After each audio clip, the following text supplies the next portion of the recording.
Big Sills National Football Show. How y'all doing? Appreciate everybody coming aboard. Please hit the like button. Week 15 of the National Football League. This is crazy, right? This is really crazy. Is it me, or look how fast the season has gone?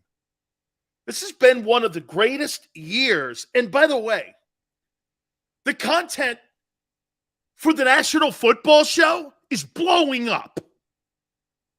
It is blowing up. By the way, you know, I haven't said this enough. Happy holidays to everyone. Okay? Hey, I know, right? 205? Dude, where's the year gone? Doesn't it seem as you get older, like the days go quicker? This season, maybe I say this, okay? Xander's like, I could use a good holiday. Gotcha, brother. You know, maybe when you have so much winning, it's fun to talk about it each and every single day. It really is. We're going to go down a road today that I think is going to frighten a lot of people. And I see some of your comments here. Here's Richie. I think Richie sets me up perfectly. KT's ACL tear was nothing to do with how Hurts plays football. Tom Brady tore his ACL while in the pocket. In the past, Matthew Stafford the same. Richie, that has nothing to do with Tom Brady's ability to throw the ball. And I'm going to get to that here in a minute. Whether Tom Brady was hurt in the pocket, out of the pocket, he's a pocket passer. Jalen Hurts is not a pocket passer. Jalen Hurts is not going to win a Super Bowl as a pocket passer. He's going to win a Super Bowl as a dual threat. Let me explain. And let's get to the topics. By the way, top 10 NFL teams, top 10 quarterbacks heading into week 15, MVP race. You guys are looking at this wrong. And by the way, that is a tragedy that Kyler Murray has torn his ACL. It really is. And I want this to be underlined, and I want people to understand this. People over on my Twitter page, I swear to you, half the Philly fan base, no, 20% of the Philly fan base are snowflakes. If you think that I want guys like Kyler Murray or Jalen Hurts hurt, why? They're phenomenal content. They're great for the Big Sill Show. Why in the world would I root for anybody that creates content to get hurt? So what? I could talk about Brian Hoyer, Cade McNown, stiff quarterbacks that I can't even remember their name. Why would I want to talk about Case Keenum? How dumb is that? They're idiotic takes because you know why? Some of you are low forehead and low brow thinking humans. You don't get the point that those guys are phenomenal content. Jalen Hurts, are you kidding me? I'm one of the only guys that is talking about the guy on a daily basis. The rest of them don't even know your name. Facts. Every show you turn on, if it's not in Philly, they're talking someone else. Give me a break. Here, totally. And so again, here's an idiot like Anthony because he won't see the point because he's blinded by his own passion for his team, which there's a part of me that really likes. Here we go with the topic. Kyler Murray injured. He's a dual threat quarterback. Kyler Murray is going to put Arizona on the map because he does two things exceptionally well. He runs and he throws.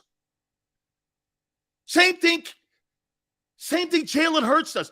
You understand it was a matter of time.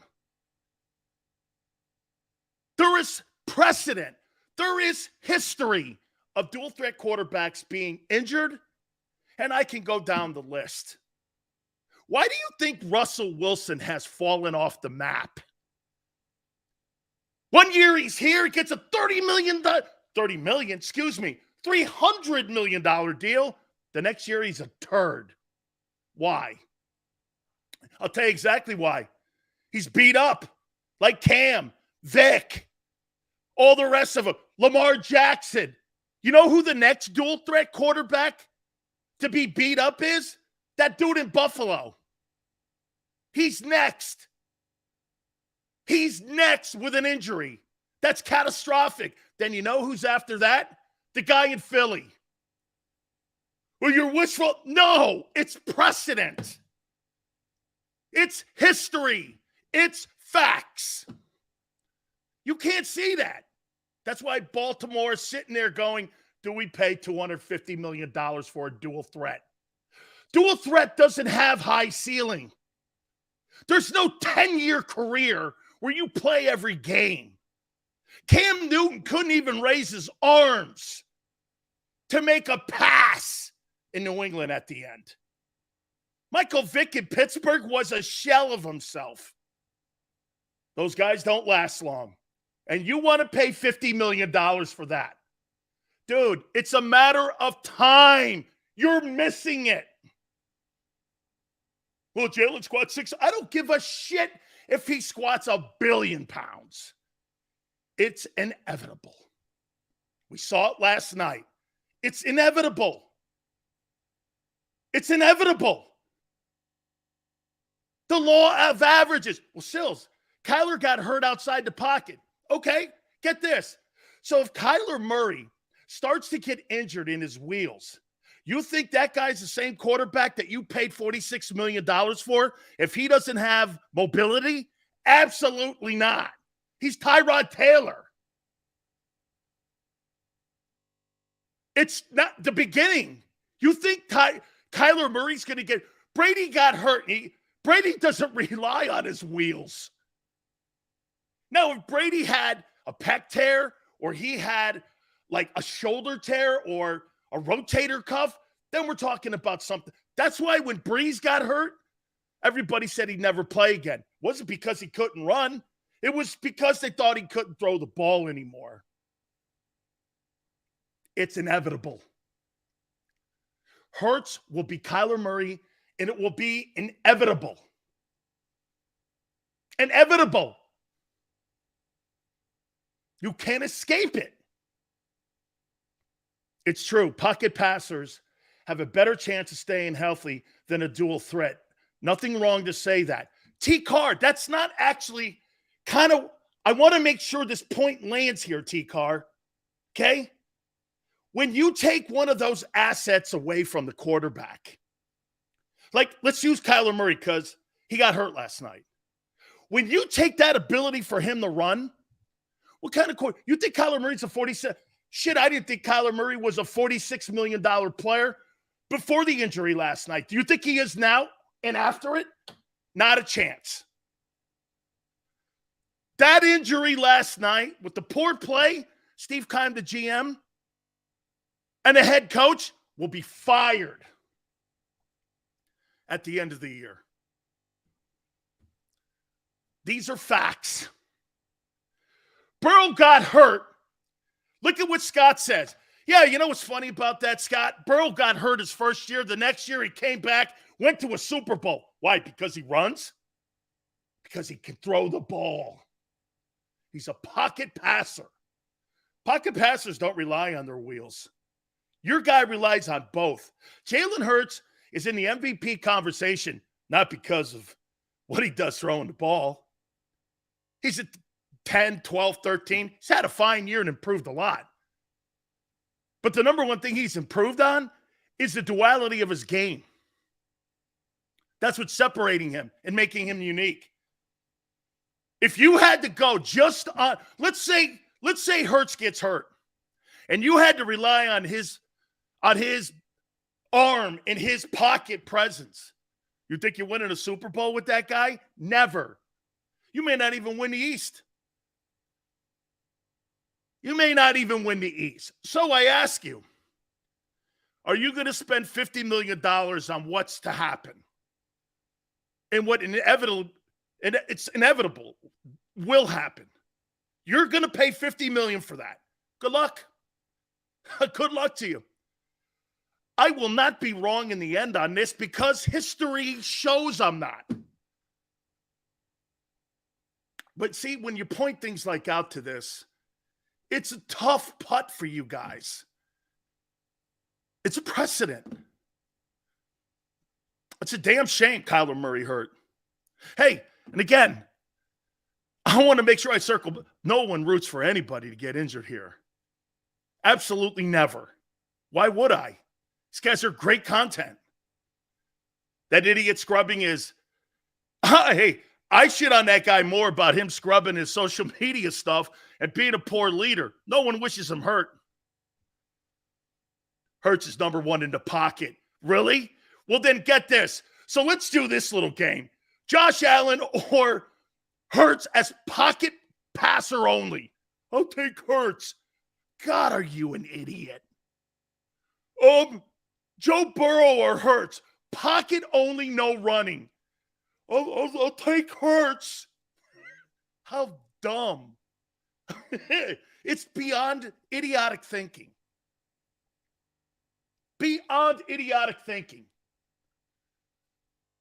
And the reason that Hurts has good numbers when it comes to percentages is because he does run. If I just had to pin my ears, guy's average. The guy's an average passer. He's gotten better. Here's the true analysis. Jalen Hurts has gotten better as a passer. Is he an elite passer? Far from it. Far from an elite passer. Far from it. Is he a really good dual threat? Best in the game. That's as far as I can get. History is on the side of my argument, not yours. Yeah, but we have the guy who will break the glass ceiling. I sure hope so. I do. I hope Hurts turns out to be that guy. I surely do. Here, Josh Allen's next. He'll be injured. Then Hurts is next. Is there something I'm saying that's not going to happen? We got hurt outside the... No, you're missing it. The duality of both those men, K1 and Josh Allen, they rely on their legs. Joe Burrow doesn't rely on his legs. Mahomes doesn't rely on his legs.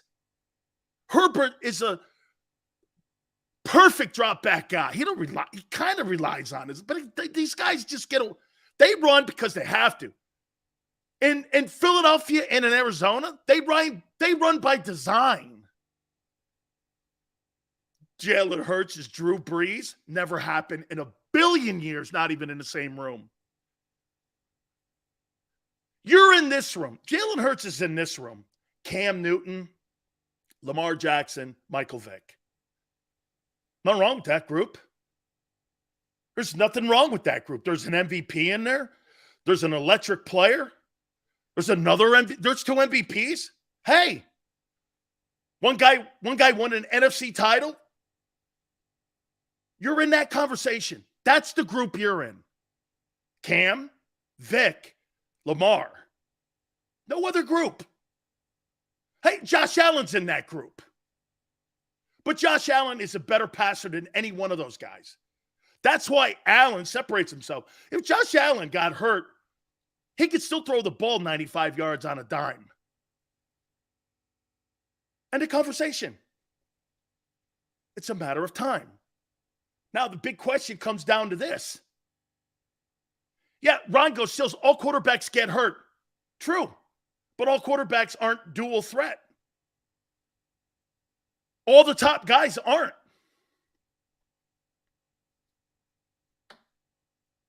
If Jalen Hurts loses his wheels, he's not that guy's not a $20 million quarterback. How many third downs and how many games did he win by running the ball? By the way, I'll add this in. I keep hearing and seeing people throw Steve Young. Steve Young left the game because of concussions. Not because he got old. He left the game because he had concussions.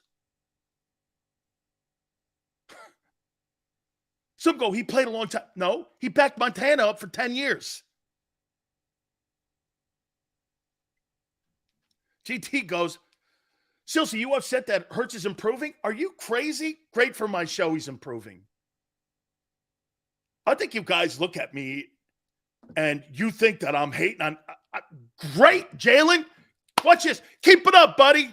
I know you ain't going to win, but hey, keep it up. I know you're going to go down the line of these other dual threat guys, but hey, keep it up as long as you can.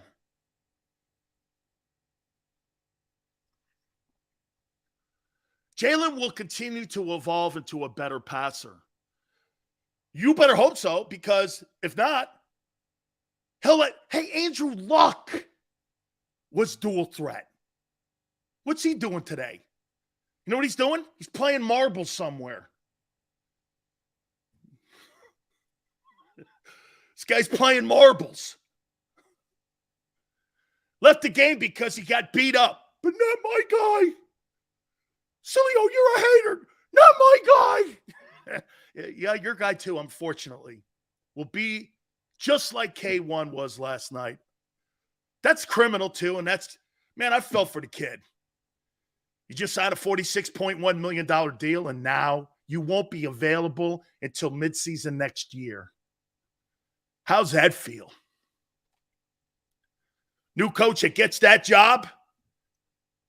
You want that Arizona job? Knowing you don't have Kyler Murray until October, November of next year.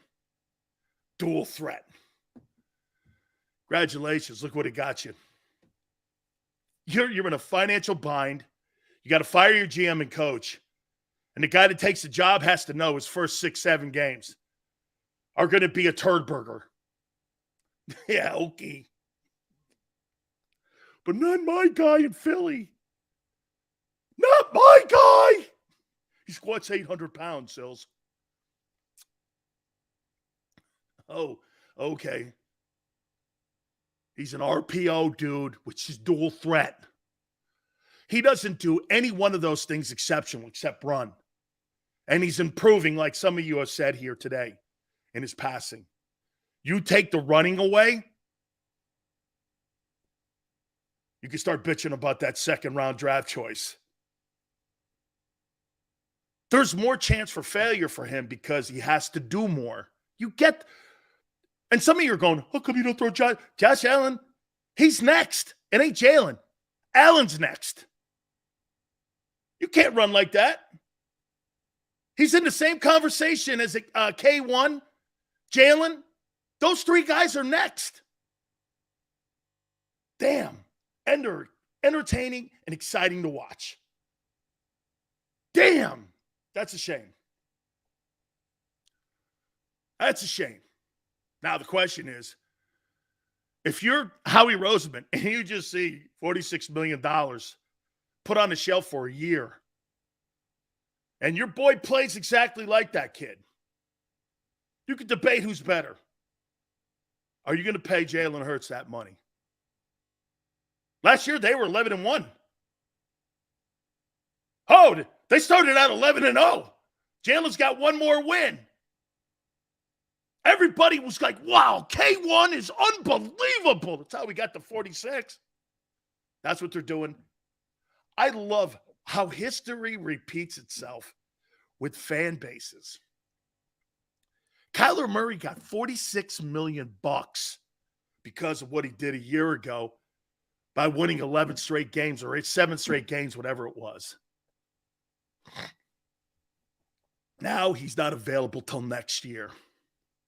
Joseph, Hurts will need to show elite postseason play, then pay Hurts. Joseph, to add on to that, you beat a really good football team, 2 teams in the postseason in the NFC, and you win the Super Bowl. There's no question that there's going to be a conversation about money. Hurts is not reckless like Allen. I agree. Jalen thinks himself better around the field. I completely agree. What's your answer if You running this team, would you let Jalen walk? Jeremiah, no. I would not. It's a tough position to be with a dual threat quarterback. That's why, dude, see, watch this. If Jalen gets a foot injury, that's catastrophic. If Brady gets a foot injury, he can still play. You have more variables to deal with a dual threat. Then you're like, well, he got hurt outside the pocket. That's not the point. His game is outside the pocket. That is Kyler Murray's game. He's not an in-pocket guy. Watch this. When someone goes to me, Sills, Kyler Murray got hurt outside the pocket, though. Yeah, I would probably think he did. Not get hurt in the pocket. Jalen Hurts' chances of getting hurt in the pocket are none. Because he's rarely in there. Wow. You guys see the game inside out like I do. And I look at the precedent that's been set by the guys previous that play that style. You don't have one guy that's had success as a dual threat quarterback. And stop with the Steve Young. He led the NFL 5 straight years in completion percentage.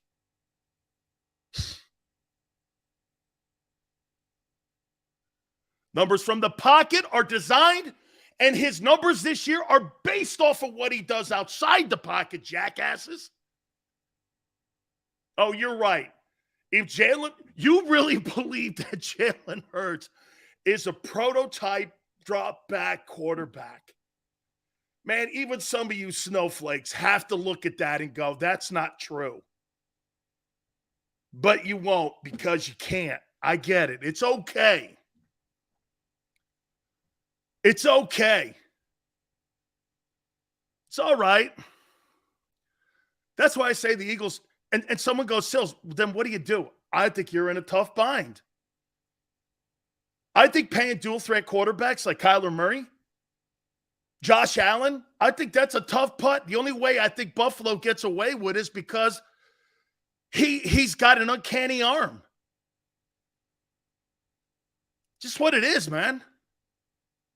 I'm not paying dual threat when Kyler Murray is now on the shelf for a year. Josh Allen's next and Jalen's next. It's a matter of time. And because some of you only hear what you want to hear, it's not wishful thinking. Why would I want to cover Gardner Minshew? Ask yourself that. Use some common sense. Gardner Minshew, Jalen Hurts, please. Gardner Minshew? I'd rather talk about the Philadelphia Union.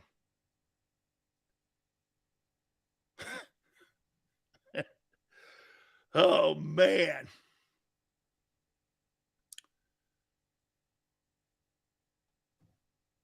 Seals, if the Eagles win the Super Bowl and Hurts leads us to the finish line, Xander's like, you're the only one listening to soccer. I get you. Matt, how you doing, brother? Walter says Hurts has his own style. Not really. Hurts getting better every day. He is. I agree. Not good enough in the arm yet, but he's getting there. He's getting there. Sills has Hurts won any games with his arm. I don't know. Let me think. I'm trying to figure a game that matters. No, not really. He's played bums all year. And I don't know. Maybe but I can't name a game that sticks out. By the way, Xander, can you please put the super chat up? Is success only measured by a Super Bowl? Peyton Manning was in the league 9 years before winning one, and no one said he was unsuccessful. I did, Christopher. I said he was underachieving in Indianapolis. He and Tony Dungy. You win one Super Bowl? The guy in Pittsburgh won more than he did in the postseason.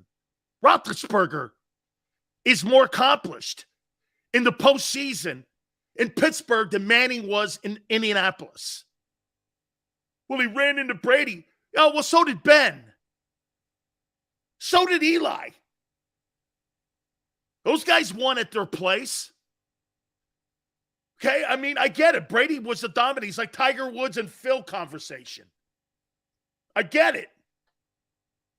Manning underachieved in Indy. Joseph, you're right. K1 without his running ability is only 20% at best. We have to temper our expectations on Hurts. It's not so much tempering expectations. It's understanding what you have. Dude, Miles Sanders is so important to the mix of Jalen Hurts' success. You let Miles Sanders go, Jalen Hurts will be hurt right after Josh Allen's hurt. If Buffalo doesn't take care of that running game, he's next. He's next. I got to show you these numbers here too, by the way. These are incredible. And the greatness of your general manager has got another dilemma to face. You want to play with a guy who's dual threat like K1? You better have a running game. You better have a running attack. Well, we'll find a guy in the draft. Really? How many 1,000 yards rushers have you had till this year in Philly? Guys make me crazy with some of the takes that you have. So here's what Howie Roseman's going to let walk out the building and put more weight of the running game on a guy that I just said is next in line to have what happened to K1. Miles Sanders, almost 1,100 yards. He's fifth. 5.2 yards a carry. He's second. 11 touchdowns. He's third. 31 runs of 10 yards or more. He's second. 54 first down runs. He's second. 0 fumbles. And you're letting that dude walk out the building? How dumb can you get? Well, who'll give him a home? Running backs don't give hometown discounts. They've got a little bit of tread on the tire. Who in their right mind would give a team a hometown discount at running back? How dumb is that take? Well, you know the running back will want to come back and take less. Have you not seen the running backs, what happens to them after they sign a contract? Plus, are you going to pay a guy on a 1-year effort like that? I don't know.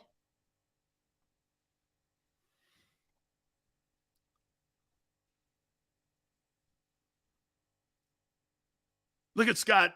Philly has the second most playoff wins this millennium. I don't give a shit about that. I care about 2022/23. Great. You want to teach a history class? Fantastic. I teach reality class here. Sills, if we sign Sanders, we don't sign Bradshaw. Dude, you need Sanders, man, for Jalen's health. Dude, what's the one thing Jalen Hurts has that Josh Allen doesn't have? Miles Sanders. You think there's any coincidence to that?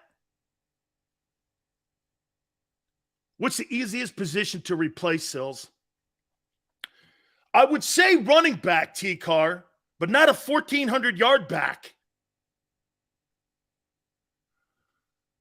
Okay? Not a 1,400, 13-touchdown running back. That's different. You know, that, by the way, Miles Sanders is probably going to be the all-pro running back this year.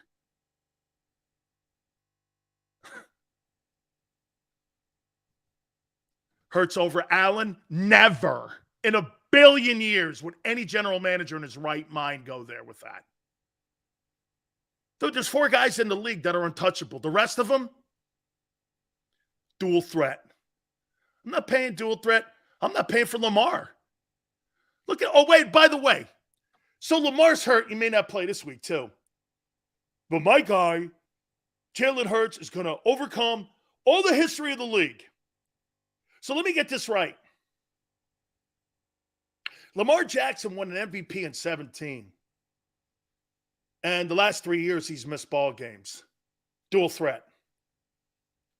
K1 last night. Guy last year starts out 7-8-0. It's at the $46 million deal. He's out until next October. Cam Newton can't get a job.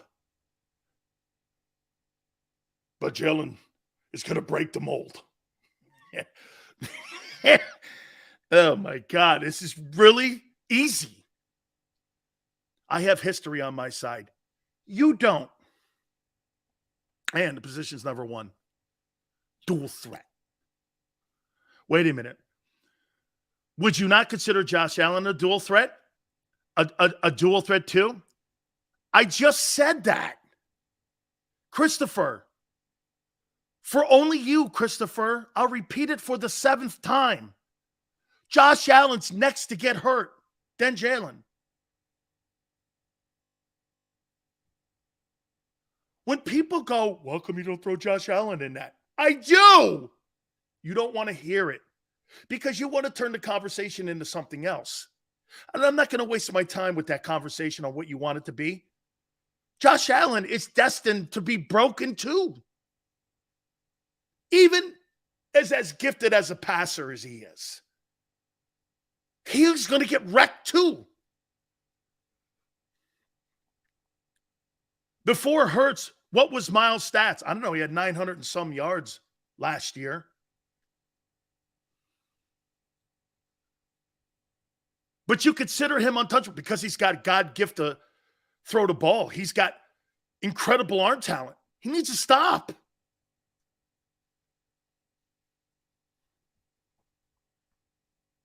It's okay. See, look at Vlad. Vlad goes, he's losing my grip for pointing out facts and truth, justice, and the big silver way because you can't swallow it? Bro, sorry. You need to go back to some of them cheerleading shows. Man, everything's going great. It's wonderful. Things are perfect. And they are. We're having a conversation here.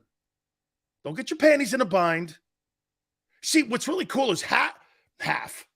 75% of you are fantastic. The rest of you are a little bit crybabies, but it's okay.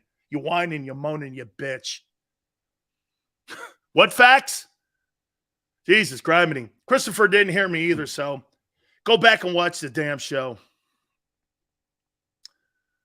What happened to the fact that Jalen opens up the runs or just dumb? He does. But they won that game last week going for 250 some odd yards rushing because of both backs. I'm emotional, Sydney. Yeah, I'll wear that tag. Razor goes, you can call Jalen whatever you want. I can't wait to call him Super Bowl winner. Man, what's crazy is if Jalen stays healthy, I picked you guys to go to the Super Bowl. See, you keep forgetting that. Hey, do you know what might actually happen? Are you kidding me? Shanteza? Mad? I'm in a spectacular mood. Life is great. I'm an American. Red, white, and blue. Talking sports. Are you crazy? Mad? Happy holidays to everybody. Happy holidays to all. Hurts is better than Allen. How? Where? They both have the top seeds in their conference. How? Where? Well, he's got 2 more wins. Oh. He's got less turnovers. Yeah, but he's got the top seed in the AFC too. 12-1. Hey, when that thing goes away, 12-1, then what are you hanging on? Well, he's dual threat. Okay, Kyler. Oh, man. I have an MVP vote. And each week, I pick a guy in a group of guys that I think, and by the way, it fluctuates. We have MVP, top 10 quarterbacks, and the 10 best football teams. Oh, by the way, Randy Cross. I'll ask Randy Cross if he sees a comparison between Steve Young and Jalen Hurts. He played with him, and he works for CBS. I'll ask him what he thinks. Hey, Jalen Hurts and Steve Young. Okay, all right. Yeah. Come on, buddy. You're right. Your guy won't get hurt because he's Superman. I hope so. Shit, man, this show would suck if Jalen got hurt. You kidding me? I root for that guy's success every day. What are you, nuts? Keep it up, Jalen. Damn. You see, I'm not like some of them guys you got in Philly that host people get hurt to prove a point. Dude, I don't want him hurt. Prove me wrong. Come on. It's about proving Big Sil's wrong. Look at Richie. You're a mean one. Big Sills. You always go after Jalen. You're as mean as a snake and as tough as a bulldog, Mr. Sills. Big Sills, please be nice for Christmas. And I know that it will. You're a mean one, Big Sills.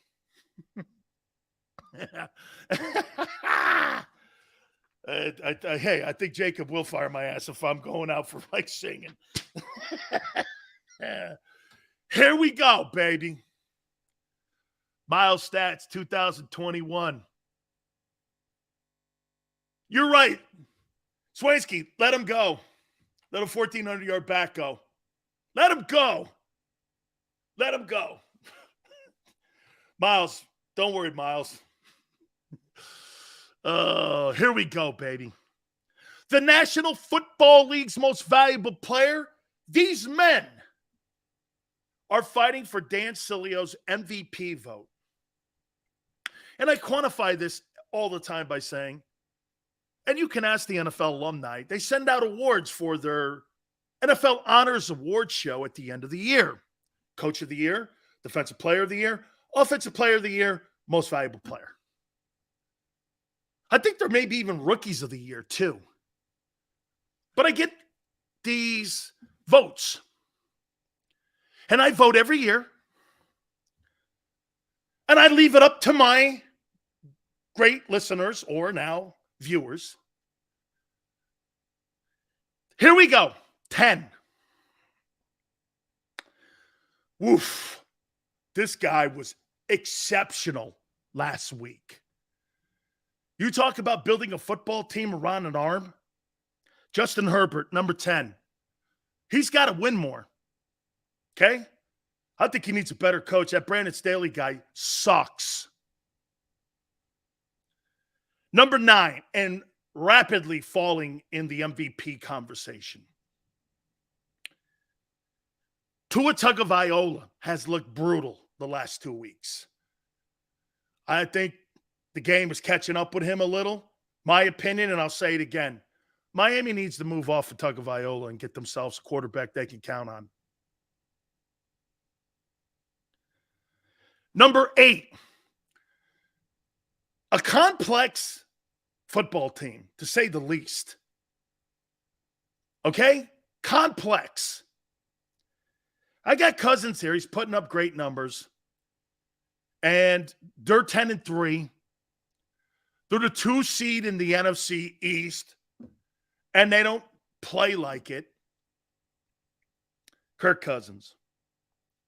Number 7. Shows you the greatness of Patrick Mahomes. You let the best wide receiver go in Kansas City. And now he's on the list right now. 7th. 7th for MVP. Okay? D-Gun, I love you, baby. You know how much I respect you. I love you. Man, I love Derek Gunn. I love watching Derek Gunn on Sports Take. I totally love that guy. One of the most respected men in broadcasting, not just in Philly. I know people in Pittsburgh to the West Coast that know D Gunn. Privileged to be on the channel with him. Number 6, Dak is back. Ain't no Cooper Rush on Christmas Eve, boys and girls. You better bring an extra mouthpiece for that game. Woo! Woo! I'll be eating my Christmas Eve dinner with scungili's, pasta vazul, lobsters. I better get in a recipe from D Gunn because I'm going to be cooking that baby up. Dak is back. Woo, baby. Here we go now. Top 5 MVP guys. This is going to kind of hurt a little, Philly. I'm sorry to do this to you, Philly. But at number 5 for the Big Sales Most Valuable Player vote,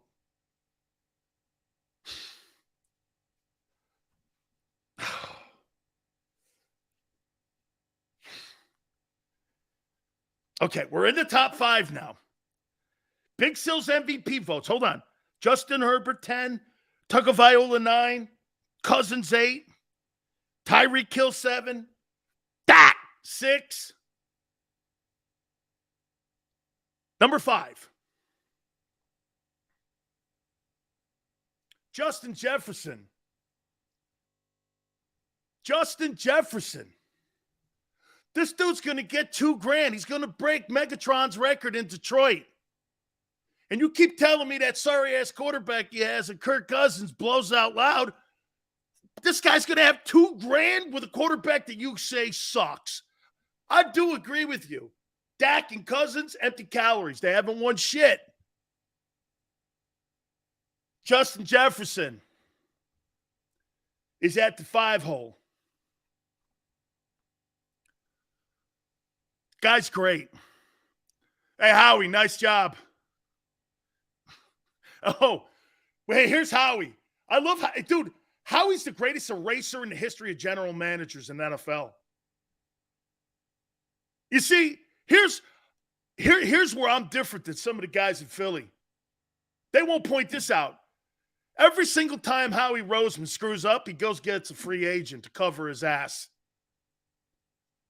Rager sucks, A.J. Brown. Edge rushers suck, goes gets Reddick. I mean, really? That whole can't draft a corner to save his life. He can't draft a corner to save his life. Your entire secondary are free agents and trades. That's quite a drafter. What an analysis. This guy could really put together a draft board. I mean, seriously. And quite frankly, the cool thing about Howie Roseman and why he makes such great content, after every year they're successful, Howie lights the team on fire. 16 free agents at the end of this year. Half those guys won't be back. Take a blowtorch to that shit. He'll find a way to make room. Well, Sanders is gone. Sayamalo's gone. Andre Dillard's gone. Why would Dillard stay in Philly when he could start on 75% of the other teams in the league and get max money in doing it? Here, I'll stay in Philly to take half the money. Okay. Yeah, but Sills, he's not great. Have you looked at the O-line play in the NFL this year? Sills, Dallas has 23 free agents. And Ron, when has Dallas won? They haven't won in 30 years. 30 years.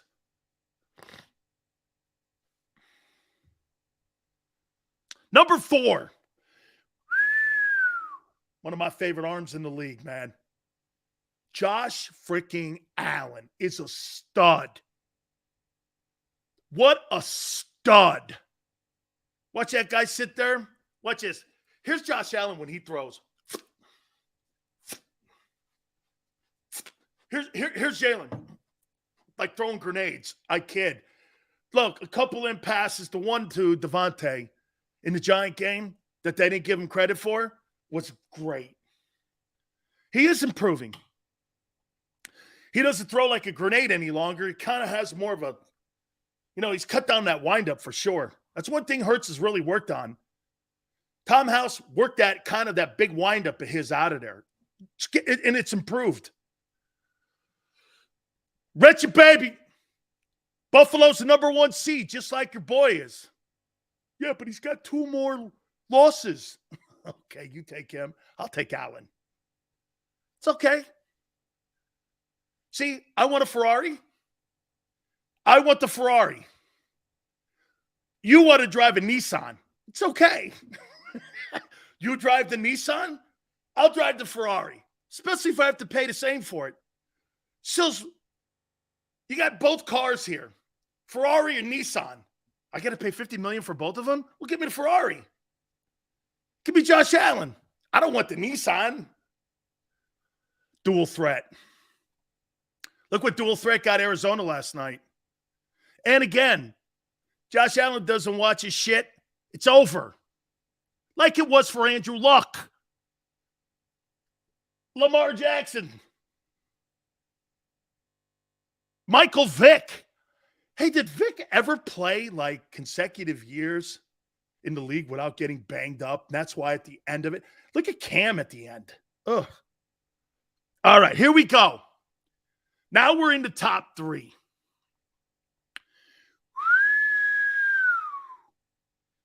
Let me recap here. Justin Herbert at 10. Tagovailoa at 9. Kirk Cousins at 8. Tyreek Hill at 7. Hey, by the way, so you know I had Jalen number 1 last week. Dak, 6. Justin Jefferson at 5. Josh Allen at 4. And here we go. Top 3. These 3 guys I think are going to, maybe 4 guys, but I think these 3 guys are going to battle it out for the most valuable player award. I got Jalen Hurts number 3 here. Jalen Hurts the last 2 weeks has been great. He's beat Ryan Tannehill and Dimes Jones in a shitty Giants team. The guy who's number 2, Joe Burrow, beat Tua and destroyed the GOAT. I mean, Burrow beat Patrick Mahomes, and this past one, he just beat Deshaun Watson. That's a little different than beating Ryan Tannehill and Dimes Jones. Joe Burrow's playing great ball since the 0-2 start. He's been killing it. I love what Joe Burrow's doing. I got Mahomes still number 1. Now, again, I think these 3 guys, you could flip a coin. Personally, I'm starting to think that the Bengals may be in the conversation for the best team in the AFC. Because they can run the ball with Joe Mixon. They got dual threat wideouts, and they got a quarterback who's already taken a team to a Super Bowl. And he's 25. Joe Burrow is massively. Bro, has Jalen Hurts played the best football of any quarterback? How about this? The most consistent? Probably so. But that's not how MVP voters go. It's about who you're playing and who you're beating. Like I said about the NFC playoff race. What are the big quarterbacks, the Bucks, what are the big quarterbacks in the NFC that the Eagles are going to have to face? Kirk Cousins, maybe Brady, probably Brady, Dak, the Commanders, the Panthers, Tyler Heineke, Dimes Jones.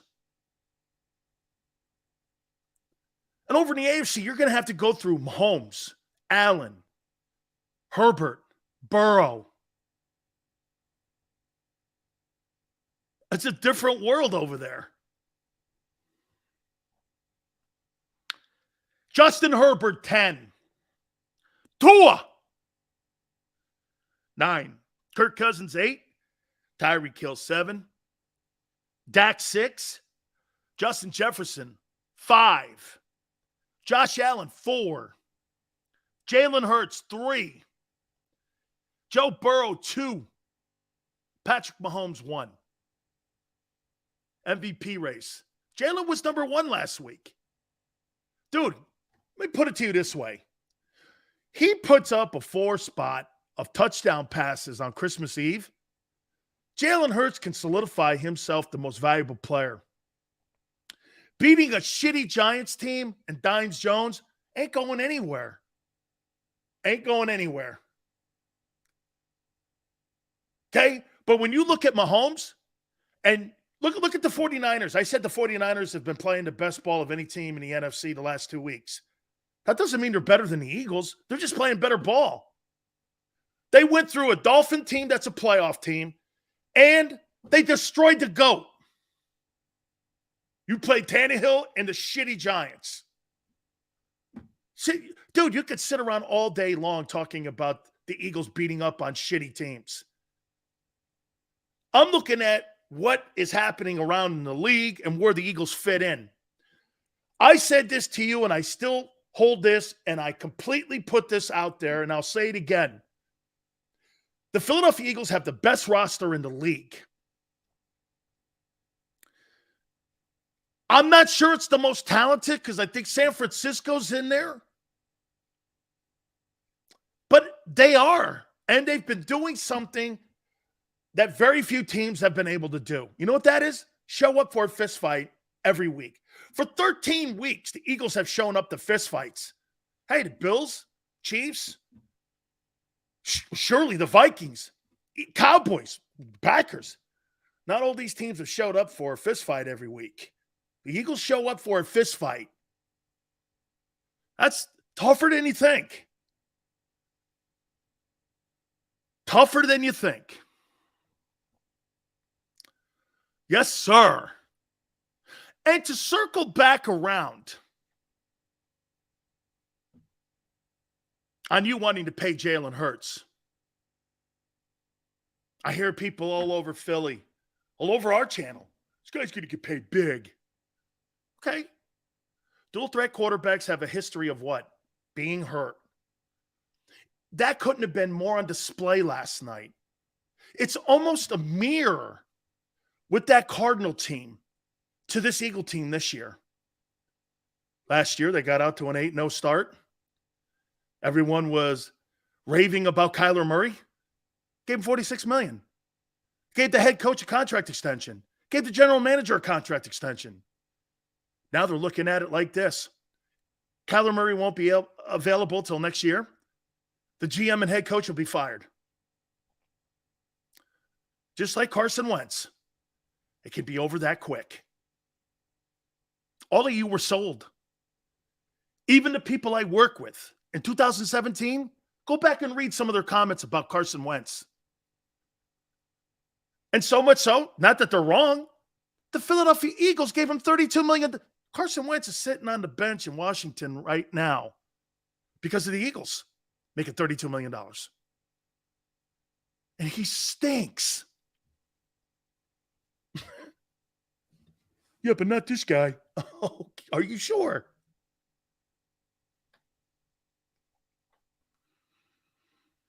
Are you sure?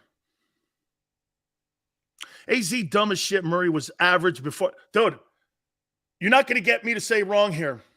Carson, hey, maniac. Carson Wentz was a joke. So much so, the joke was on you. Gave him $32 million. The joke was on Philly. And Howie Roseman. The joke was on him. The Eagles gave that guy $32 million because they were sold he was the guy. Bro, it's one thing to pat a player on the head like my wife tells me. In my business, people like to give you attaboys, especially in football too, attaboys. You know what the main attaboy is? Paychecks. Paychecks. And the Eagles gave Carson Wentz the ultimate attaboy. Here's $32 million per. Ooh. Damn. Was that a Howie Roseman move? Two significant moves. Hey, seriously, thank God for Jalen. Because the rest of the moves, Carson Wentz move blew. Justin Jefferson blew. In some aspects, you could look at Devontae Smith and go, I could have Micah Parsons. I needed an edge rusher. There's no way he would have drafted that kid from Penn State. No way. No way would he have taken Micah Parsons.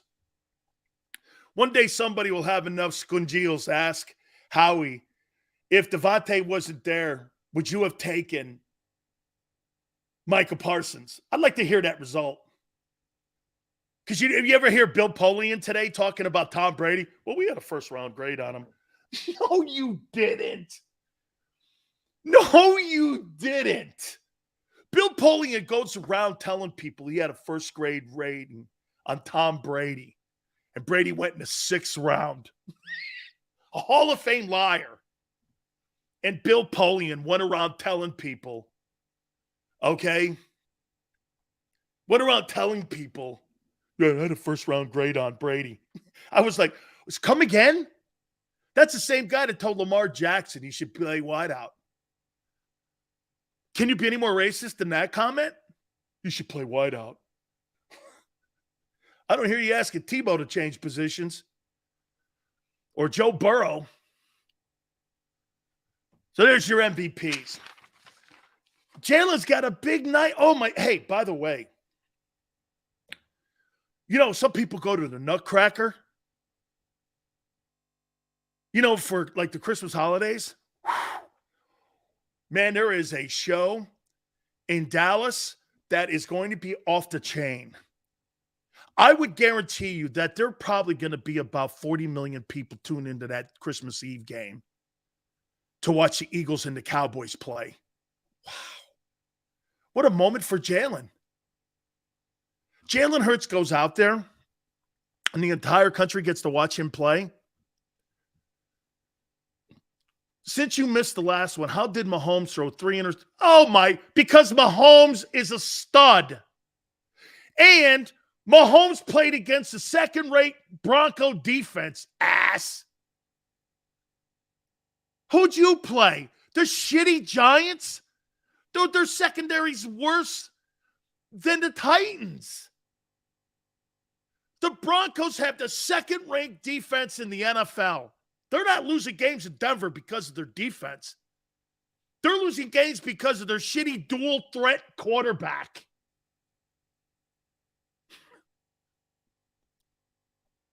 I'm here to help. See? Hurts looked good against Denver last year. Oh, look at Maniac going back to last year. Hurts looked great against the Bucs last year, too.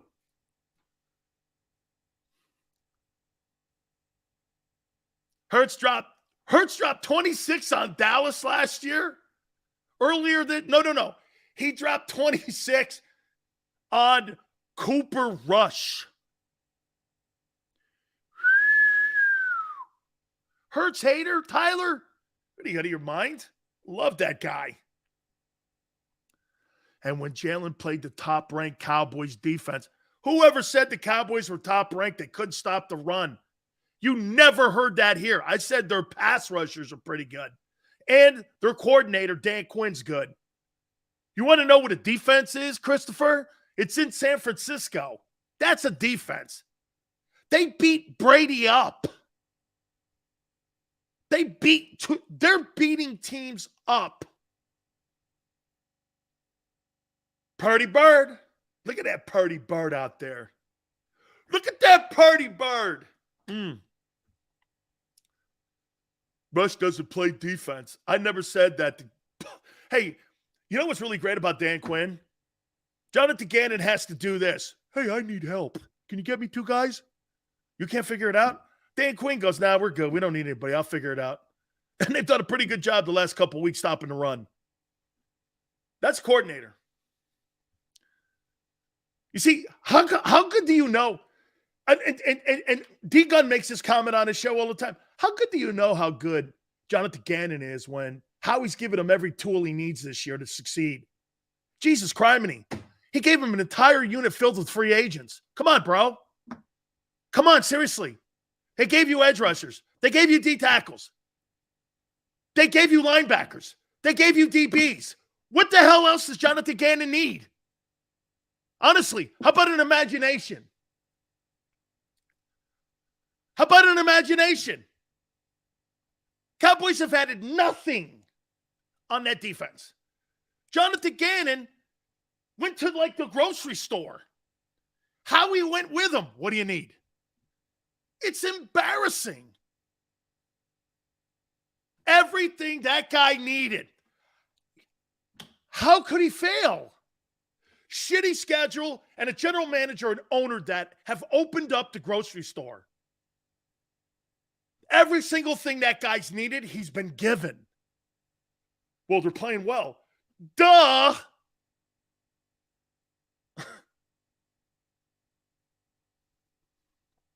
Jonathan Gannon. I can't figure.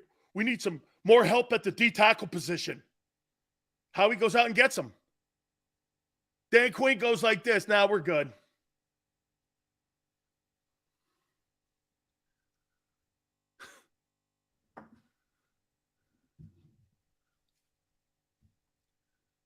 I mean, hey, Jonathan Gannon, I don't have all the things I need. Howie, can you help? Please? I need a binky. 49ers lost to the Browns. 49ers, since the McCaffrey trade, are completely different, guy. Shut up.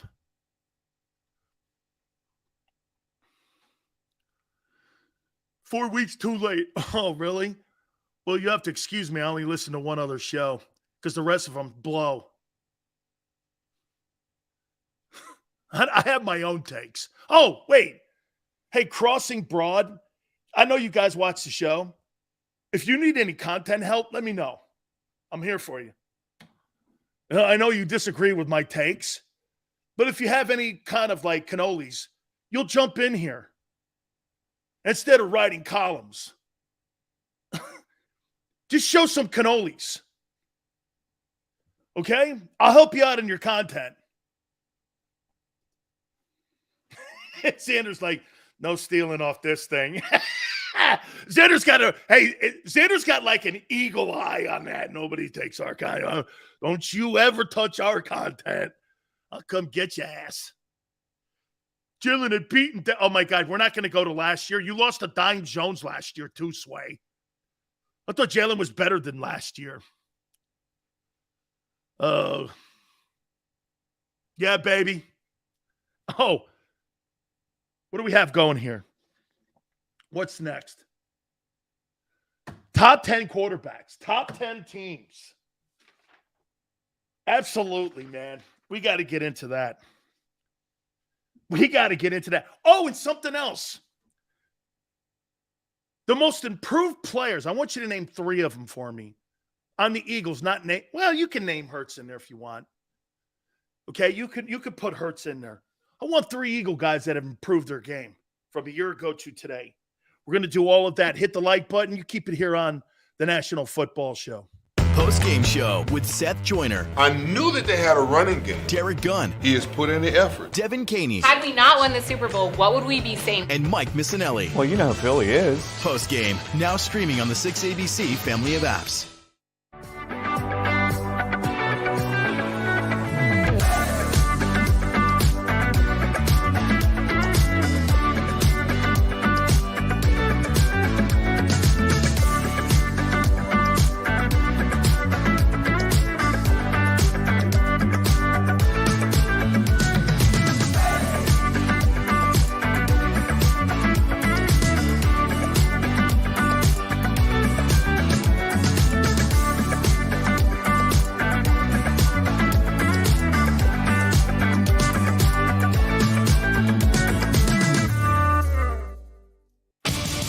the greatest fans on earth.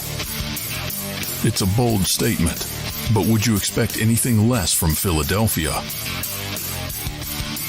58 years of heartache creates a toughness, a grit, a resolve not found in most. Sure, our prayers were answered, but now that we've had a taste, we're looking for more. Pondley Hockey, official partner of the Philadelphia Eagles.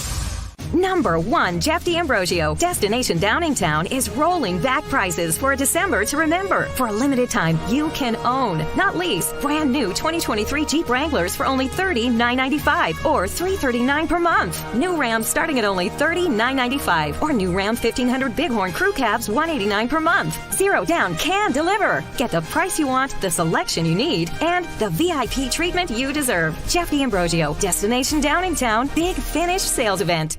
Did you know taxes could be your biggest expense during retirement? Are most of your assets in tax-deferred accounts like IRAs and 401ks? Taxes are historically low today, but we're facing significant headwinds in the future. Do you have a plan? The Thrive Financial team has more than 100 years of experience helping people across the Delaware Valley with forward-looking tax planning. Learn how to shift your money from forever tax to no or low tax accounts. Get your Thrive Retirement Tax Playbook today. Go for the beers, go for the cheers, go for the hit and the hits, go for the scene, go for the screens, go for the gallery, go for the win, go to Ocean.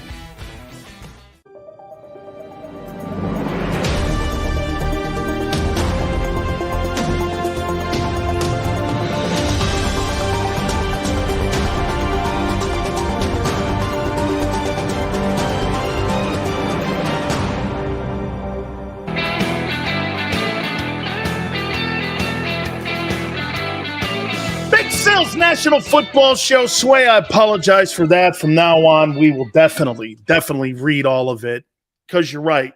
You paid for it. You should pay. You should get, okay? You should get what you paid for. So I apologize. I just learned, I learned this a long time ago in broadcasting. Can I tell you something? The truth hurts people more than lies do. If you take that into your broadcasting, into whatever you do, the truth hurts people more than lying. It just is so, and again, my emotions, I have to always pull them back and have to put like a horse bit in my mouth. But the way you really become something is tell the truth. And when you tell the truth and you point things out, like dual threat quarterbacks don't have a high ceiling. Everyone keeps telling me this. Well, Jalen Hurts has this high ceiling. No, he doesn't. No, he doesn't. That position, the way he plays it, does not have a high ceiling. That's fact and true. Oh, there it is. Sorry. Gardner Minshew will have a longer career than Jalen Hurts. Who's that stiff backup? Chase Daniels? What's he played, 17 years? You don't play 17 years like that, running around like a maniac. Yeah. Oh, man. Watch this. Mike goes, does Josh Allen have a high ceiling? Absolutely not. Absolutely not. Why do people think that I'm not applying the same shit to Josh? Josh Allen's just a better player. And he's got a better arm. That's the only thing that saves him. If he had the same skill set that Jalen Hurts had, he ain't staying in the league either. Jalen better not lose his wheels. Get this, an injury to Jalen's shoulder would be better than his legs. It's just a matter of what's going to happen. We saw it last night with K1. Okay? Steve Young. How in the world after 13 games are you comparing Steve Young to Jalen Hurts. Holy cow, some of you guys are buffoons. Oh, let's move on. Buffoons. Hey, Niner. Jalen Hurts, Steve Young. Oh, my God, you can't be any more asinine.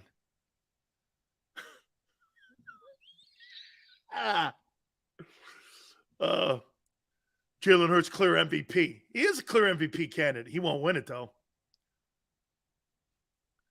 Okay? Ron goes, why don't we stay off the injury convo? You can't, because it's part of what you're going to do in the offseason to pay him. You got to pay him and protect him. Bro, that's part of the when you're dual threat, that's part of the conversation. Again, truth hurts more than lies. Sorry, dude.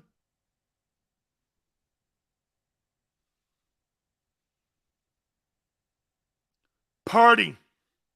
You compared Purdy to a Super Bowl MVP. No, Sean. I compared him to the journey of Nick Foles. Because I said, in a question, is he the next Nick Foles? See, Sean, this thing here, this ear, use both. It's okay, I'm here. 3 most improved Philadelphia Eagle players. Who are they? Get this, too. You want to hear something? The 2 of the 3 guys, Hurts is 1 for sure. Jalen. Hey, Sean, I got you too, man. It's all good. Sean, we're good, man. You get it. Hurts is totally one of them. Jalen's improved his game as good as anybody. I mean it. He really has improved as a dual threat quarterback. Improved his passing, improved his field awareness, done a great job.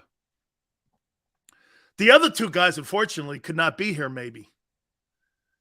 Because in the offseason, they're free agents. TJ Edwards and Miles Sanders. You may lose both these guys. 2 most improved, the 3 most improved players. You know, I was going to put Landon Dickerson in there. I was going to put him in there, but I said, you know, I think TJ's been better. You may lose both TJ and Sand. You are losing Sanders. Dallas Goedert, that's a nice one, Maniac. Prior to the injury, yeah, probably so, huh? Man, Dallas Goedert, man. Dude, he's not just a Pro Bowler. That guy could be like the all-pro tight end next to Jason Kelce. Yeah, man. That's a great one. Okay? I thought Landon Dickerson, I was going to go there a little bit. But I was like, I think he's been kind of banged up a little bit. But I think he's improved his game. Man, you may lose both TJ Edwards and Miles Sanders. How crazy is that? And the 3 most improved players on your team. And I agree with Goddard. Hurts, TJ Edwards, and Miles Sanders. Miles Sanders is blocking in the pass game as good as Emmitt Smith. Dude, I don't know what I know what happened. His agent went to him and said, the Eagles are taking a shit all over you. They haven't offered us a contract. They're allowing you to go into the final year of your contract without negotiation conversations or anything. They haven't even broached him with a conversation and telling him how, hey, you could post all that shit on the Twitter you want.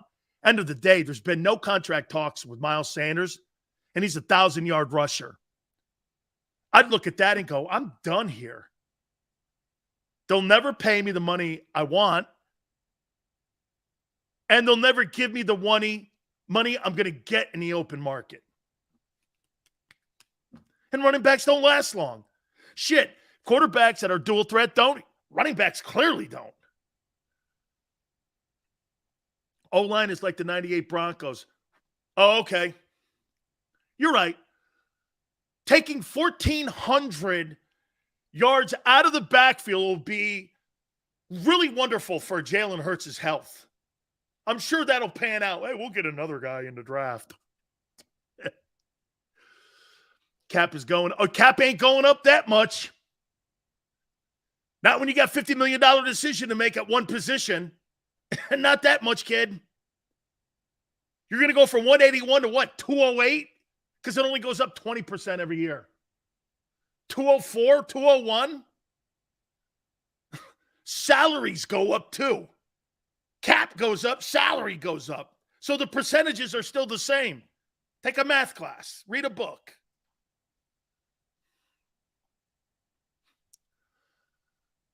Is there any great running backs in the draft? Yeah, the kid from Texas will probably go 7th or 8th. Miles Sanders, no contract talks, no conversation. But guess what? They had a really great post on Twitter about him today. I'd be like, that's so insulting. You're patting me on the head, thinking I'm stupid. Dude, pick up the phone and call my agent. I don't give a shit about your posts on Twitter. Hey, look at this guy, man. He's playing his ass off. Yeah, because you know why? They know they treated him like shit. You let a player like that go into, hey, Isaac Seumalo too, man. I think he's played pretty well. Whoa, shit, the whole unit has.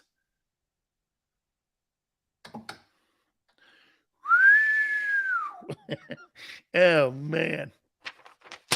Unbelievable. So what do you guys want to do here?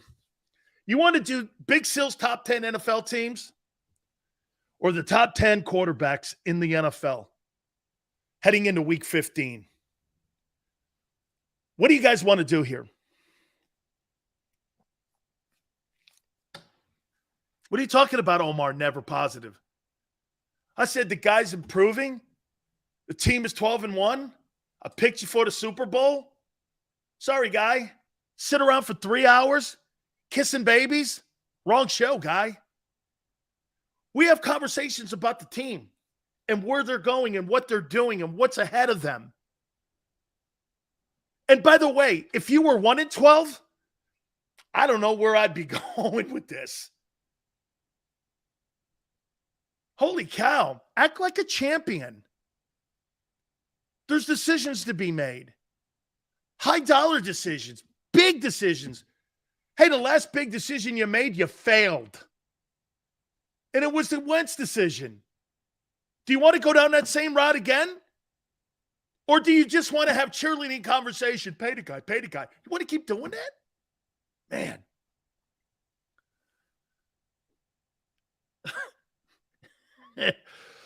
Hey, I broke my arm this way, and I'm going to break my arm again the same way. I don't know. Maybe I'm not going to do what I just did twice. Sills just wants excellence. Niners, if you strive for excellence and perfection every day of your life, you'll learn to live with greatness. And that's what the Eagles are learning to live with right now, is greatness. Seriously, if you aspire to play in the Sun Bowl, you'll go to the toilet bowl. Strive for perfection. Want everything perfect. Yeah, maybe we should have another loss before. Dude, don't ever hear anybody talk to you like that, because that's a loser. You play to win everything you do in life.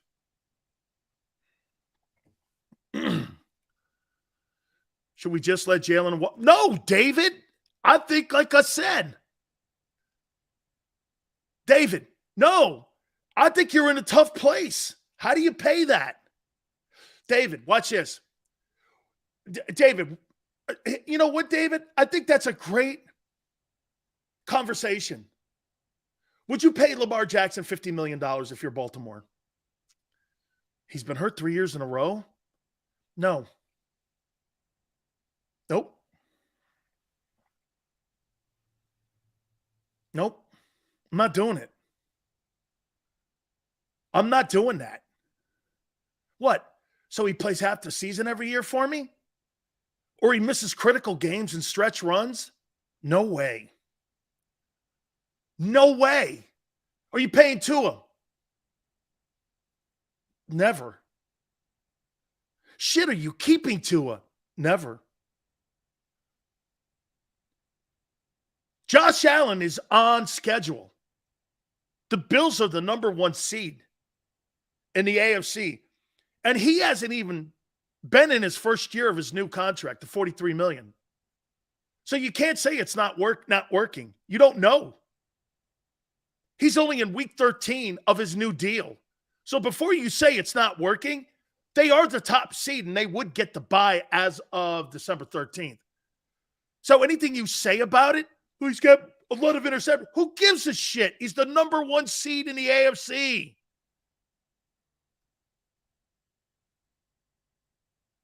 He's doing everything possible to get the bye. Can you imagine this? You get the bye in your Buffalo, and the AFC's got to go through that Ralph Wilson Stadium. I would not want to play in December and January football in outside clement weather in Buffalo. They're going to go to the Super Bowl. If the Bills win home field, they're going to the Super Bowl. What, do you think Miami's going to go up to Buffalo and play in January and December? Good luck. Or the Chargers? Kansas City set up to do it.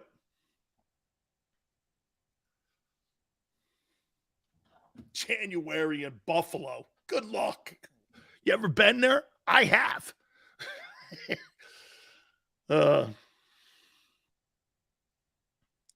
Weather's not the same in Philadelphia versus Buffalo, New York. Sorry, dude. It's not. I don't think so. Bro, they move games in Buffalo because of the snow that lands up there. It's the same as in Philly.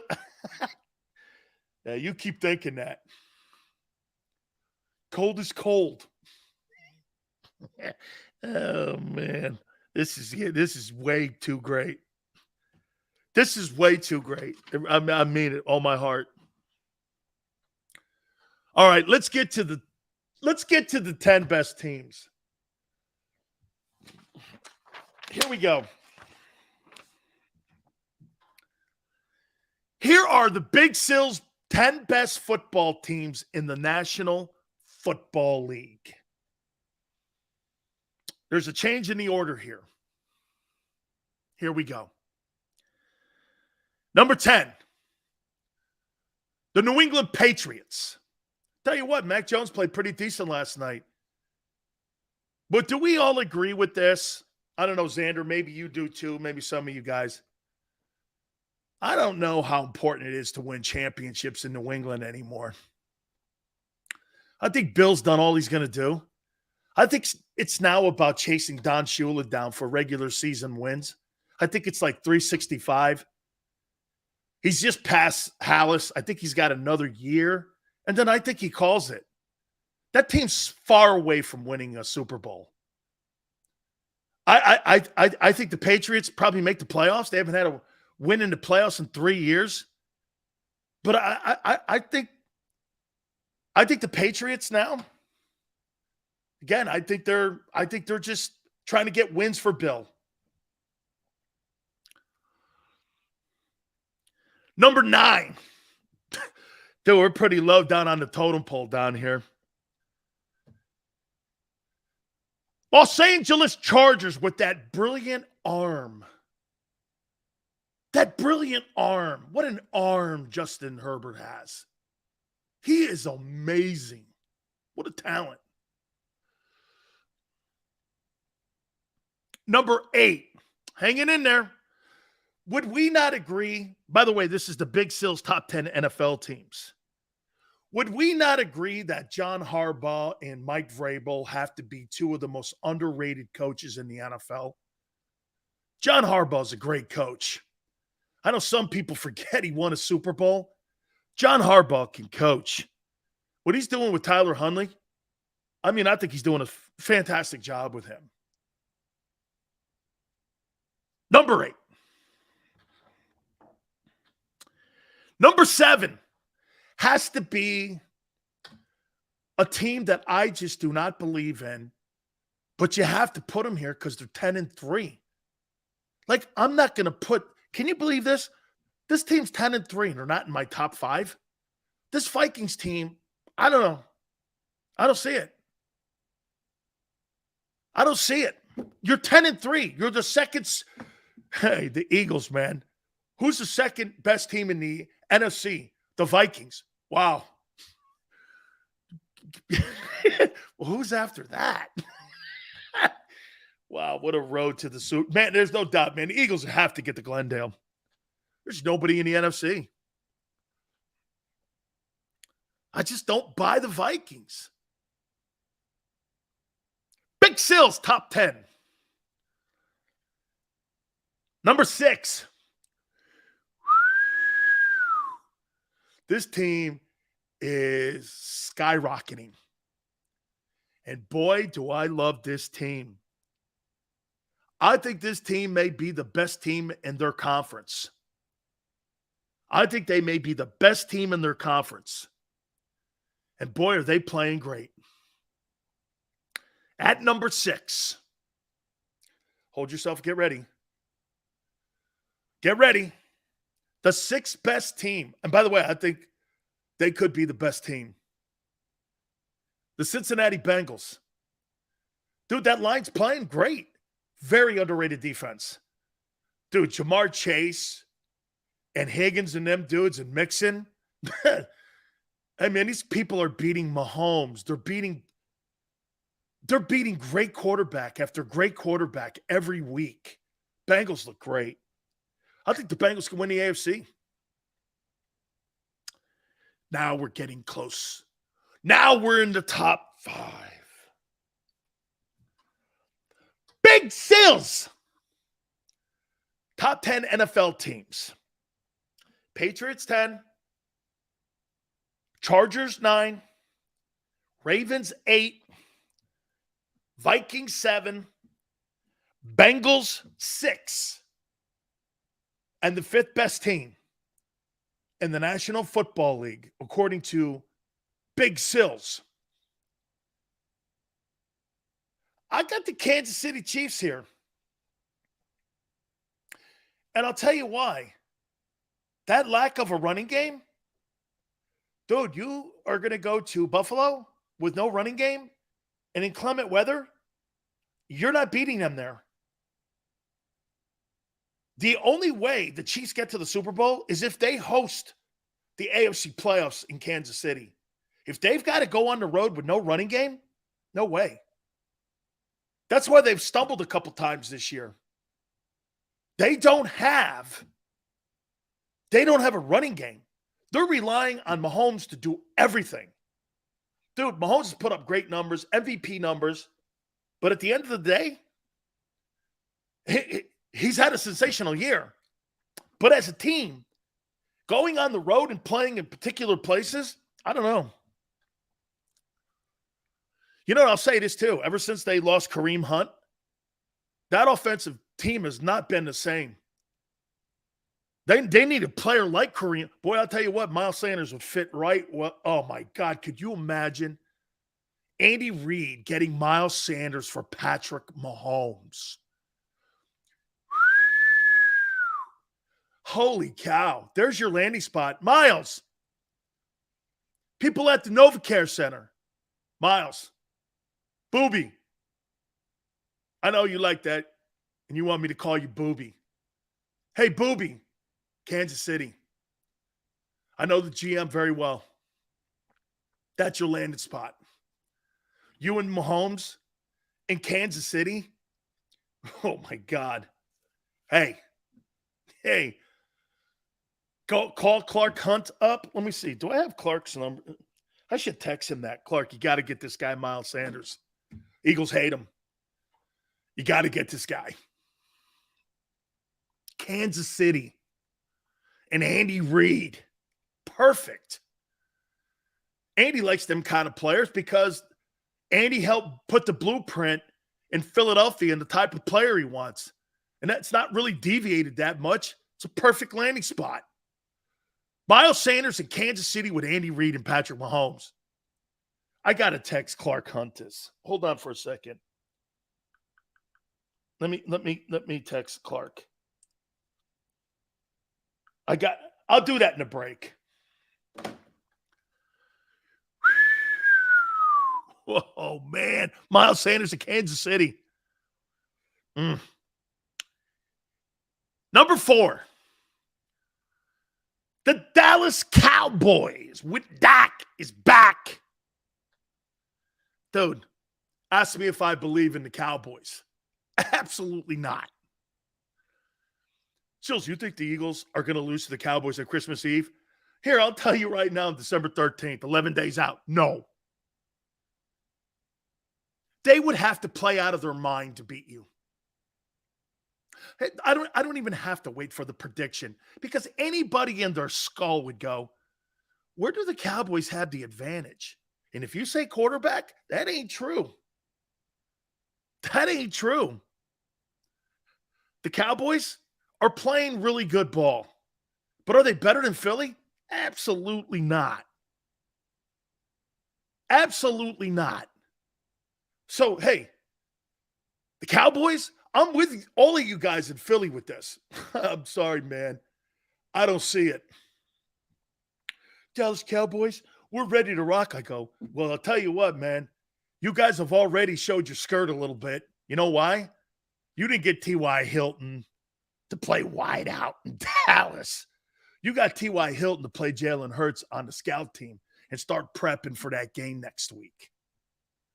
Dude, the Cowboys are looking ahead. The Cowboys are playing the Jags. I'll tell you what, the Jags might beat them. Cowboys are looking forward.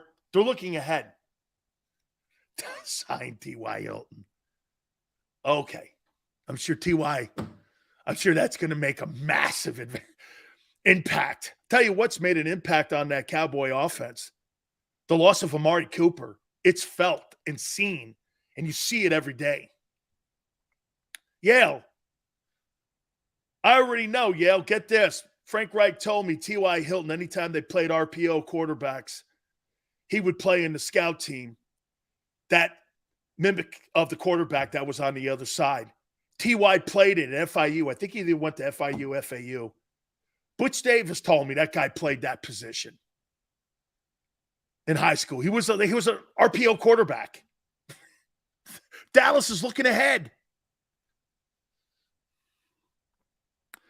And 91 goes, Frank didn't tell me shit. Hey, 91, why wouldn't he tell me that? He's been on this program 3 times, maybe 4. Wait, no. He's been on JAKIB 4 times. Us 3. Well, you don't know him. Oh, I don't? How did I get him on this show? Osmosis? I'd like to have Frank on the show. And Frank, can you do me a hit for my dear friend Joe Krause? He just said yes. And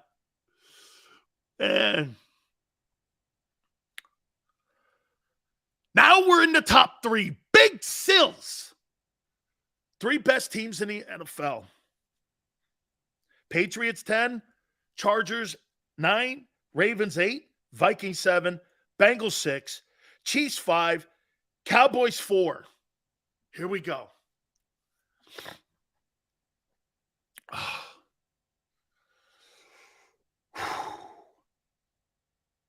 Number 3.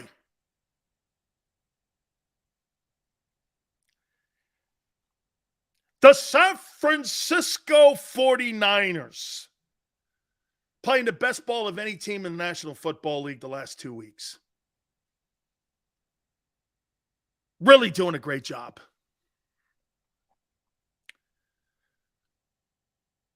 Number 2.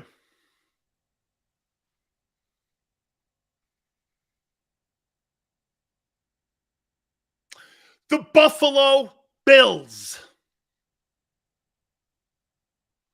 And the number 1 team in the NFL, the Philadelphia Eagles. Patriots 10. Chargers 9. Ravens 8. Vikings 7. Bengals 6. Chiefs 5. Cowboys 4. Niners 3. Bills 2. And the Eagles number 1. Eagles have played, and the credit I give them, even though the 49ers have been playing better ball than you last month, you guys show up to a fist fight every week. And that's got to count for something. It's got to. That's got to supersede small sample size of a month versus the entire year. Eagles show up every week. Even Washington, they show up every week. Every week the Eagles show up for a fist fight. And 95% of the time they win. Okay? 95% of the time they win. So,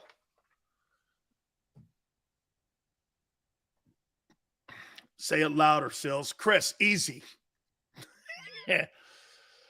Chiefs over the Cowboys. Probably could be Juba. Okay? All that hating just to say, David, that's your take, hating. That's your take. I talk here. I'm an observationist. If you think it's hate, that's in your brain. I'm not hating on anybody. I'm telling the truth on everything. And if you think it's hate, that's a you thing. If you think my spin on quarterbacks is race or geographical, where they're from, or the conference, that's a you thing, not me. It's got nothing to do with me, how you think of me and my takes. When people go over to my Twitter page and put these asinine, what I'm really saying, it's funny. That's why I got a small group of people who actually know Big Sills. People don't know me or my friends. You think you know me. Now, I would say this. You guys are getting a good sense of who I am because I'm who I am off the air as I am on the air. Nothing's really changed. I figure the closer you can be to who you are on the air, it's better because it's genuine.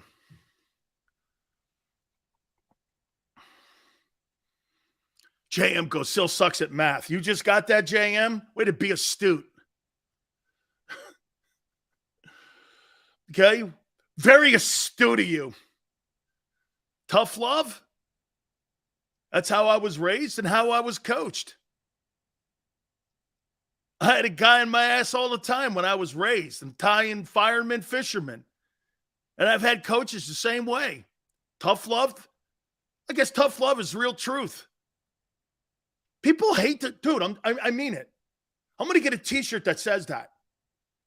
Telling people the truth hurts more than lying to them.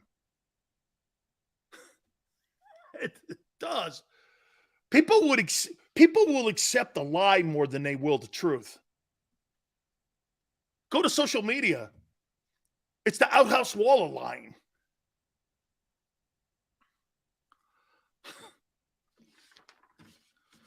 I'm going to get to the top 10 quarterback play. But I do have to say this about Brandon Graham. Hey, man, how about Brandon Graham? Probably last year for him playing with the Eagles. He may play one more. He got 8.5 sacks.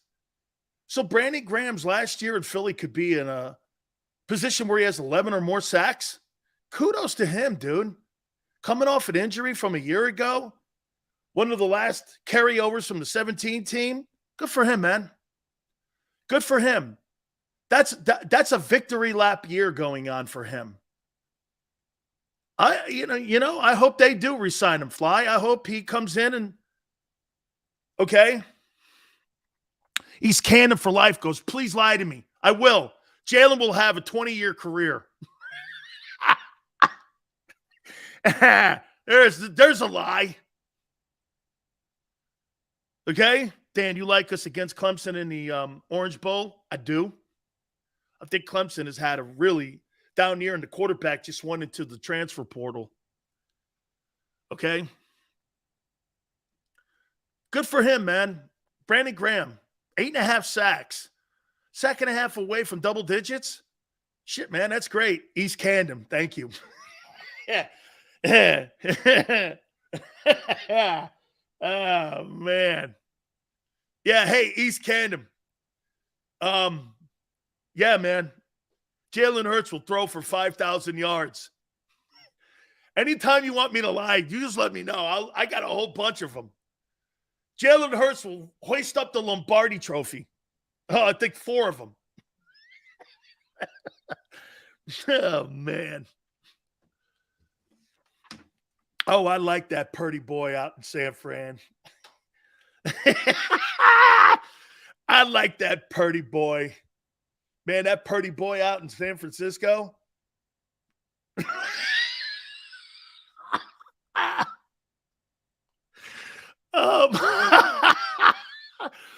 I'll try to do it with a straight face again. Xander, help me. Man, I really like that Purdy boy out in San Francisco, man. Oh, man.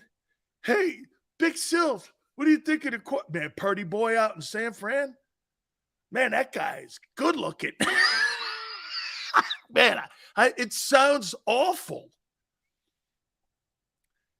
Hey, Roland, I get it. I paused too. I'm going to try to do it again. Call the authority. Don't worry, my wife's looking at me going, what the hell? I really like the Purdy guy in San Francisco. Oh, my God. Oh. Sills, your spin on Hurts said he's top 3 MVP, but he's also a Nissan. Yeah, because dual threat quarterbacks to me are Nissans. I've said that since the opening of this program. Your Nissan always is going to break down, bro. A Nissan broke down last night. Yeah, man, that Nissan, man. You get good roadside assistance, I heard, on Nissan. The Ferrari needs a flatbed. You know, a Nissan, you could put it on a dump truck. You could put the Nissan on a dump truck, or Big Sills could carry it for you if you want. But, you know, Ferrari's got to get a flatbed. I mean, you know, you got to. Josh Allen, how can he be a Nissan? His team's number 1 in the AFC. You're damn right. He's doing every single thing that Jalen's doing. Number 1 seat, get the home buy, and he's getting $43 million. And he's a stud quarterback thrower. Your guy's pretty decent at throwing. He's not great. He's dual threat. He doesn't have the arm talent, Josh Allen. Come on, man. Open your eyes. Yeah, see, some people in Philly go like this when they watch Jalen play. Xander, too. Watch this. Boy, I'll tell you what, man. That guy's really good. You watch a guy with one eye, man. You see him beat Dimes Jones. You see what he did against Tyler Heineke. You see him play against Cooper Rush. No, I was watching Joe Burrow beat Lamar Jackson. And, oh, yeah, that's right. Burrow beat Lamar and then turned around and beat Patrick Mahomes in consecutive weeks. You beat Tannehill and Dimes Jones. Okay. Watch this. Jalen's going to get better. Yeah, well, Mahomes is good. Allen is better.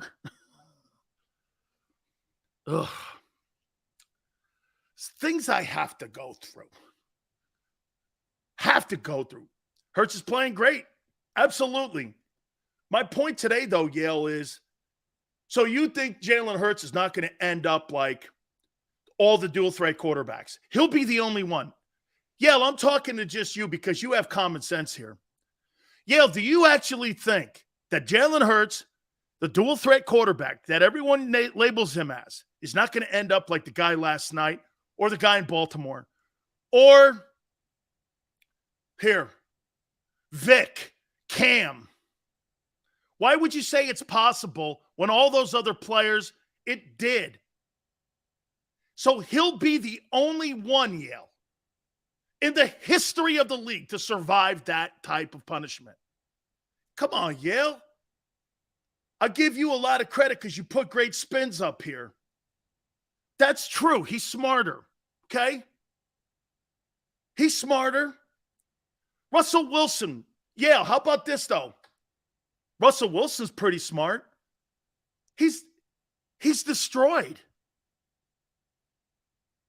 The Broncos paid a guy $300 million because he's now a dual threat garbage can. Yeah, but not my guy. You take Allen, I'll take Hurts. You go right ahead, dog. You see, here's the difference with Allen. If Allen hurts his wheels, he's still got that laser arm. If your guy hurts his wheels, he's out of the league.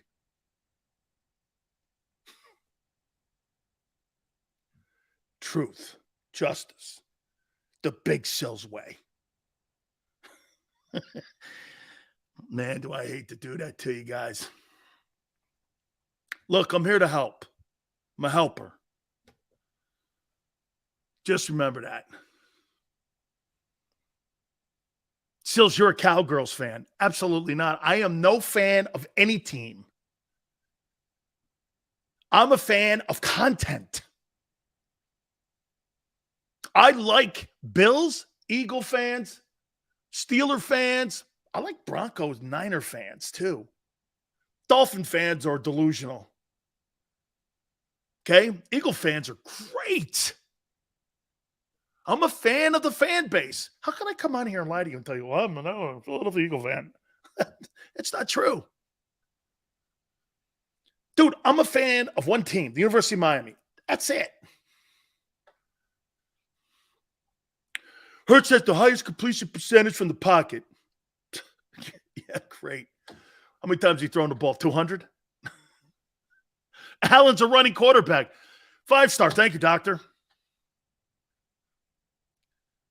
Thank you, doctor. Look at Allen INT. No. Allen, number 1 seed.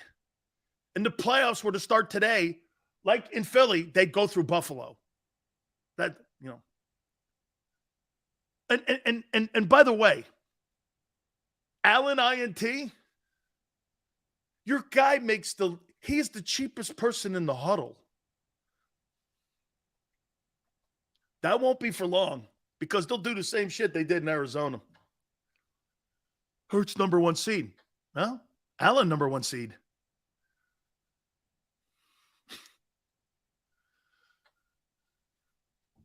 Let me take a time out because I'm going to do top 10 quarterbacks heading into week 15. This is a pretty good list too, man. Very good. You guys are starting to get it. It's all right. Coming around. You guys are coming around. Think you're understanding. My guy, Jalen Hurts, is not going to go down the line of Lamar Jackson, Michael Vick, Cam Newton, Andrew Luck, Josh Allen, Kyler Murray, because he's special. Okay. I hope so. Got to put $50 million gamble on that? Yep. Why wouldn't you? You gave Wentz 32. Why wouldn't you go here? Of course you're going to do it. You gave Wentz 32. Why wouldn't you go here? Because he's a better guy. I get it. You like him.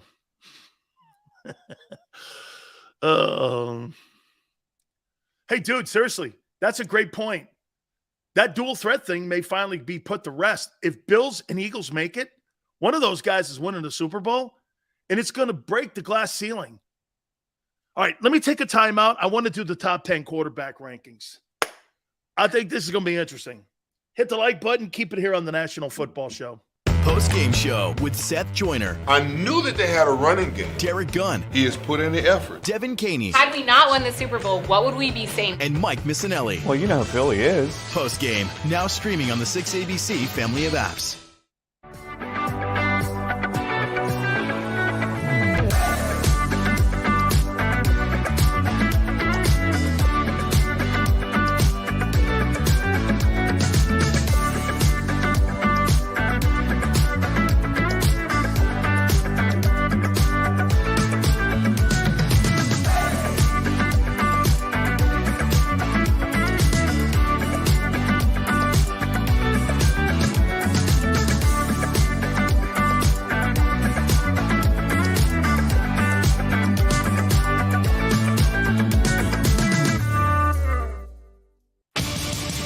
greatest fans on earth.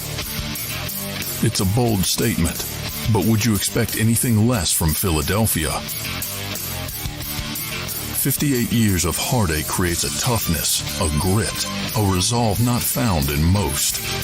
Sure, our prayers were answered, but now that we've had a taste, we're looking for more. Pondley Hockey, official partner of the Philadelphia Eagles. Number 1, Jeff D'Ambrosio. Destination Downingtown is rolling back prices for a December to remember. For a limited time, you can own, not lease, brand new 2023 Jeep Wranglers for only $30,995 or $339 per month. New Ram starting at only $30,995 or new Ram 1500 Bighorn Crew Cabs $189 per month. Zero down can deliver. Get the price you want, the selection you need, and the VIP treatment you deserve. Jeff D'Ambrosio, Destination Downingtown, Big Finish Sales Event. Did you know taxes could be your biggest expense during retirement? Are most of your assets in tax-deferred accounts like IRAs and 401ks? Taxes are historically low today, but we're facing significant headwinds in the future. Do you have a plan? The Thrive Financial team has more than 100 years of experience helping people across the Delaware Valley with forward-looking tax planning. Learn how to shift your money from forever tax to no or low tax accounts. Get your Thrive Retirement Tax Playbook today. Go for the beers, go for the cheers, go for the hit and the hits, go for the scene, go for the screens, go for the gallery, go for the win, go to Ocean.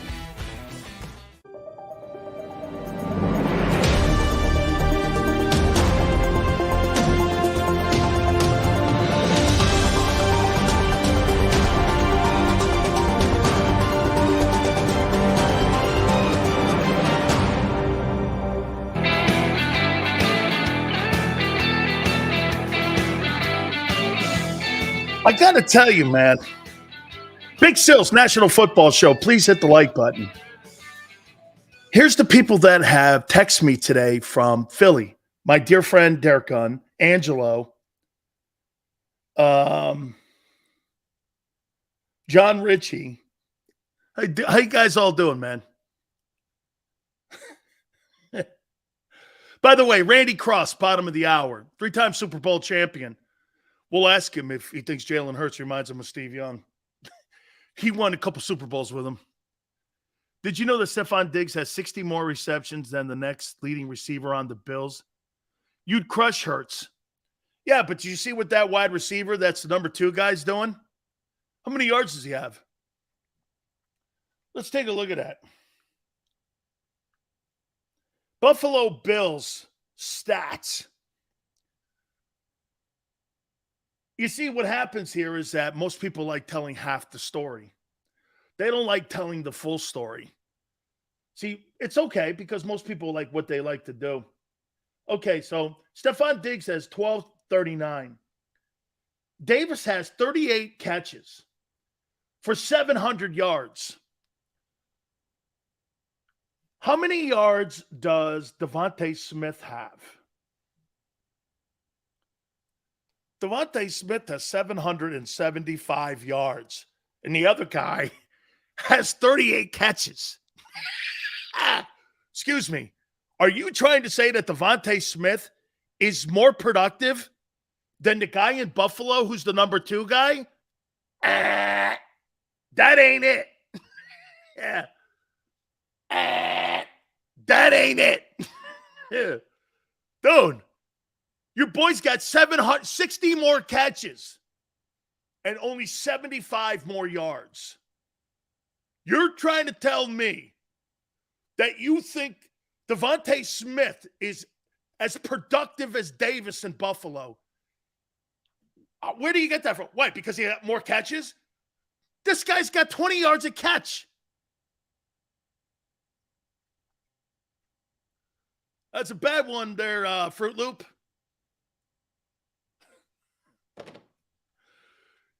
He's got 60 more catches. Yeah. And only 75 more yards. Sounds good. Very productive. Very productive. That guy's one of the most productive number 2s in the league, Davis. You'd be killing him. No. Those wheel routes and those 5-yard passes they throw. Dude, here, one more time for you. In 31 football games, Devontae Smith has 4 100-yard games. In today's NFL, that ain't great. For a first-round draft choice? Really? 4. In 31 games. You think that's good? I don't. Bills can't run the ball. We're not talking that. Somebody brought up the fact that Devontae has 60 more catches than the number 2 receiver in Buffalo. The number 2 receiver in Buffalo is by far more productive. Yards per catch.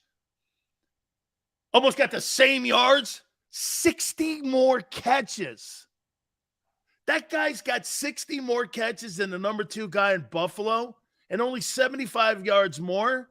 That's a joke, dude. That's an absolute joke. Get your boy the ball. They have been lately. But don't talk to me like that. Smith is clutch. 4 100-yard games in 31. Yeah, no, it sounds like he's being off to a great roll. What a rousing start. 4 games left, 225 more. For 2 receivers to have a grand. Yeah, you know, we're getting there. 4 games left, man. He's right at that 50-yard number. Yeah, here's Devontae Smith's numbers. 7 catches, 42 yards. Okay. Kind of in there, I guess. Hey, Dan, what the hell happened to Quinn? I know, man. Dude, you talk about, hey, we don't have any milk carton guys, but because he's on IR, that's one thing that we could say about the Eagles here, man. The Eagles don't, for a second straight week, the Eagles don't have milk carton dudes. Diggs is overused. $25 million? No, he's not. You think A.J. Brown's being overused? Dude, run that guy until that guy's wheels fall off, man. I'm paying you $25 million for a reason, not to rest you.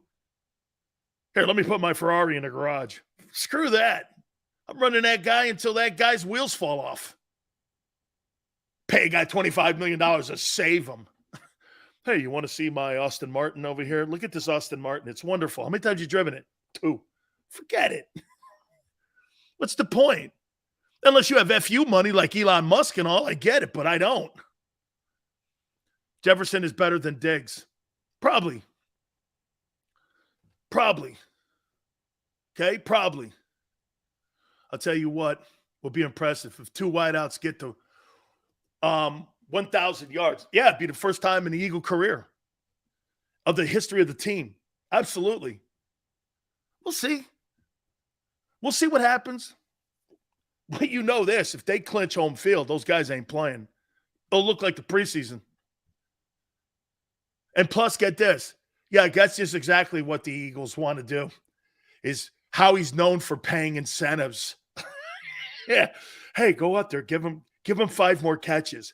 Yeah, it's a $400 million. It's a $400,000 bonus. Go ahead, give it to him. Yeah, no, he's known for that. Yeah, okay. It ain't happening. Don't worry about it. I'm here for you. Truth, justice, big sills. It's all right. No, I said Stephon Diggs has 60 more catches than the number 2. AJ, I don't know what the point is. Are you trying to tell me that you think that are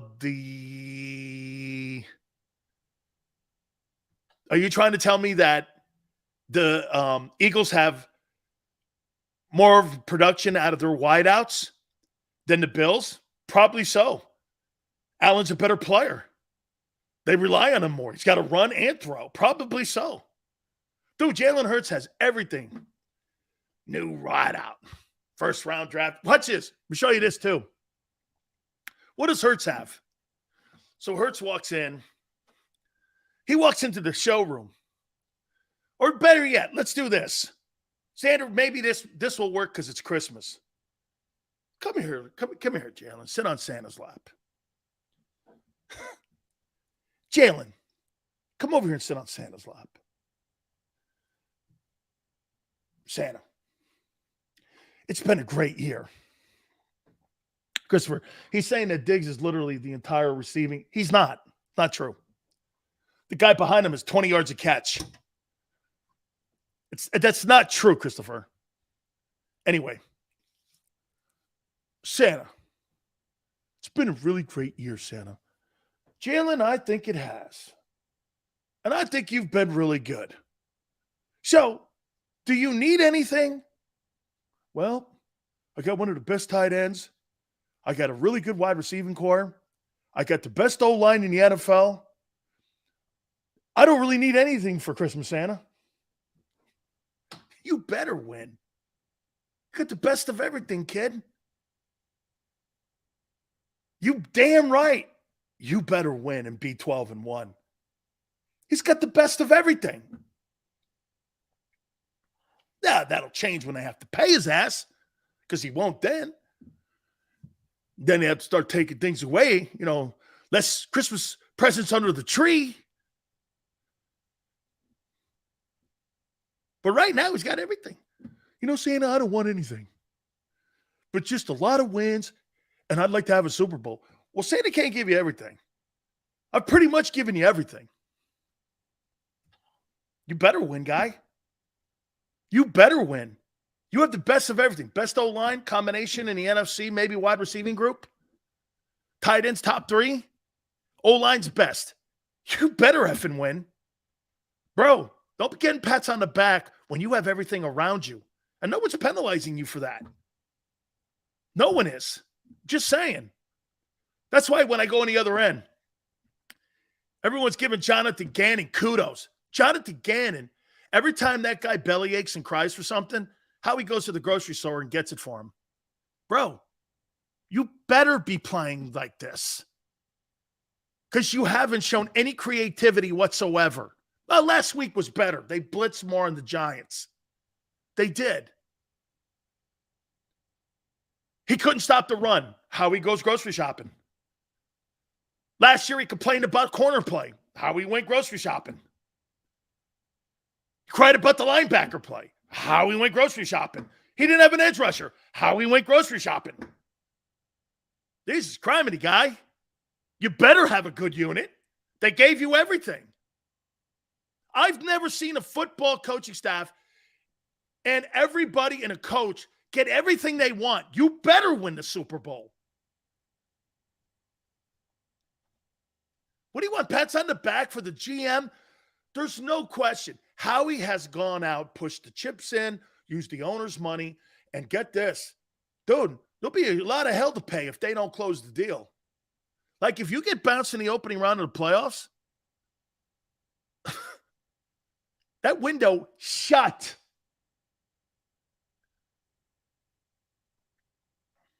Shut. 16 free agents. I don't think so.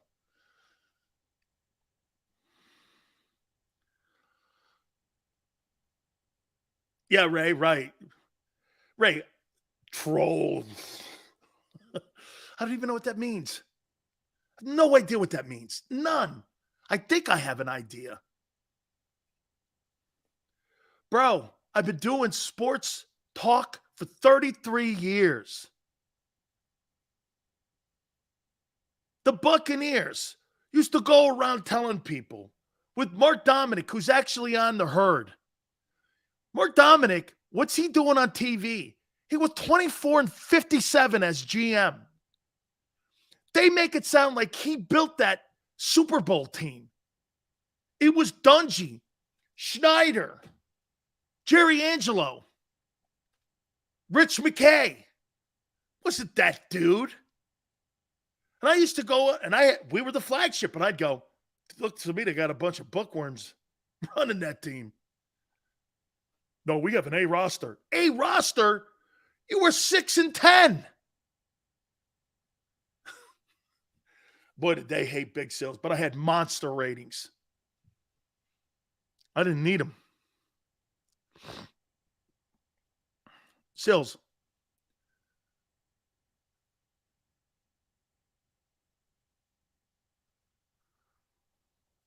Eagles, Purdy is a flash in the pan. Chad Henne. Jalen Hurts. No, Jalen's not a flash in the pan. I can't go there. That's not fair. That's not fair. I won't say that. Most people improve in 33 years. Oh, my friend. No. You have to understand something, my friend. When somebody puts on a show like I do, they try to stop it. They try stopping it. That's what they do. People in my business, not you guys. You guys are great. Allen's a flash in the pan. No. The guy you signed for $32 million was a flash in the pan. No. The guy Howie signed for $32 million was a flash in the pan. The biggest contract in the history of Philadelphia Eagle football was a failure by your boy. Now, to Xander's point, he could make it up with maybe his greatest pick in Jalen.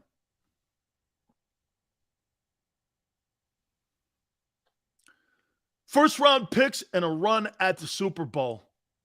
This is a special year.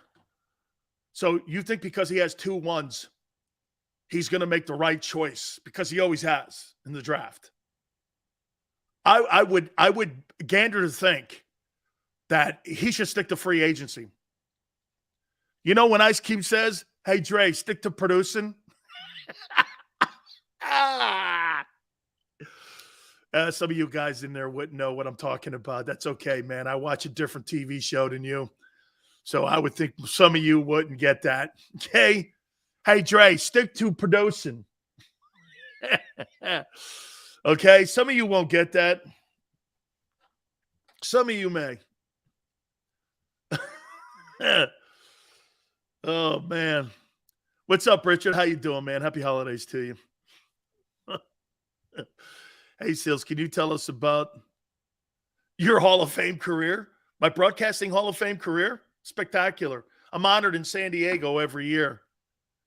They put up like some of the greatest Italians of all time. Like I'm in this like really cool thing down there. Really, Madonna's in it. She showed up for the event for her. It's really cool. They put a banner up every year in the holidays. It's wonderful. I'm buying a Jalen Hurts hat. What hat is that? I've addressed that too much. All right. Quarterback rankings. Ooh. Here are the 10 best quarterback plays heading into week 15. Number 10. I hate putting this guy here. But he's done a great job. Kirk Cousins, 3,358 yards. Imagine that. This guy's got more passing yards than your boy. 20 touchdowns, 9 picks. Cousins putting up another empty calorie season, it looks like. This guy's 650 yards away from 4,000. It'll be his 8th. You know the Eagles have one guy that's thrown for 4,000 yards in the history of the team? That's crazy. Hey, Xander, have I taken a timeout yet? Do I have to take a timeout here at the top? I've lost myself here a little bit. Or do we roll into it? I forget. Having such a great time. Ray goes, Xander, give Big Sills a bonus. Number 10, Kirk Cousins.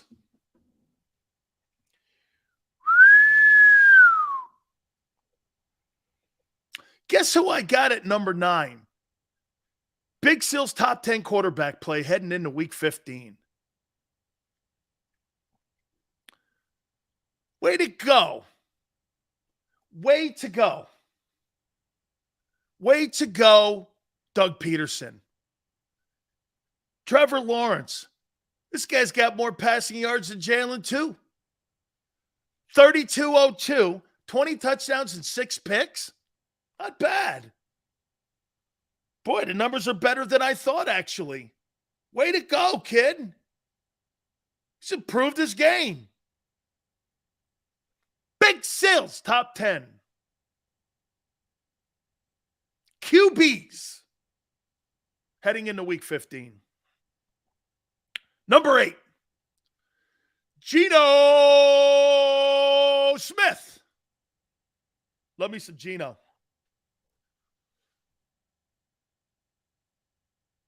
Geno playing really, they're working on a 2-year contract extension in Seattle. Number 7. By the way, CBS Sports' Randy Cross will join us at the bottom of the hour. Steve Young, Jalen Hurts. Guy won 3 Super Bowls. Jalen Hurts, Steve Young. Hey, he may say, I see it. He may say, I see it. He may completely, I don't know what he's going to say. Give me Steve Young, Jalen Hurts. Number 8.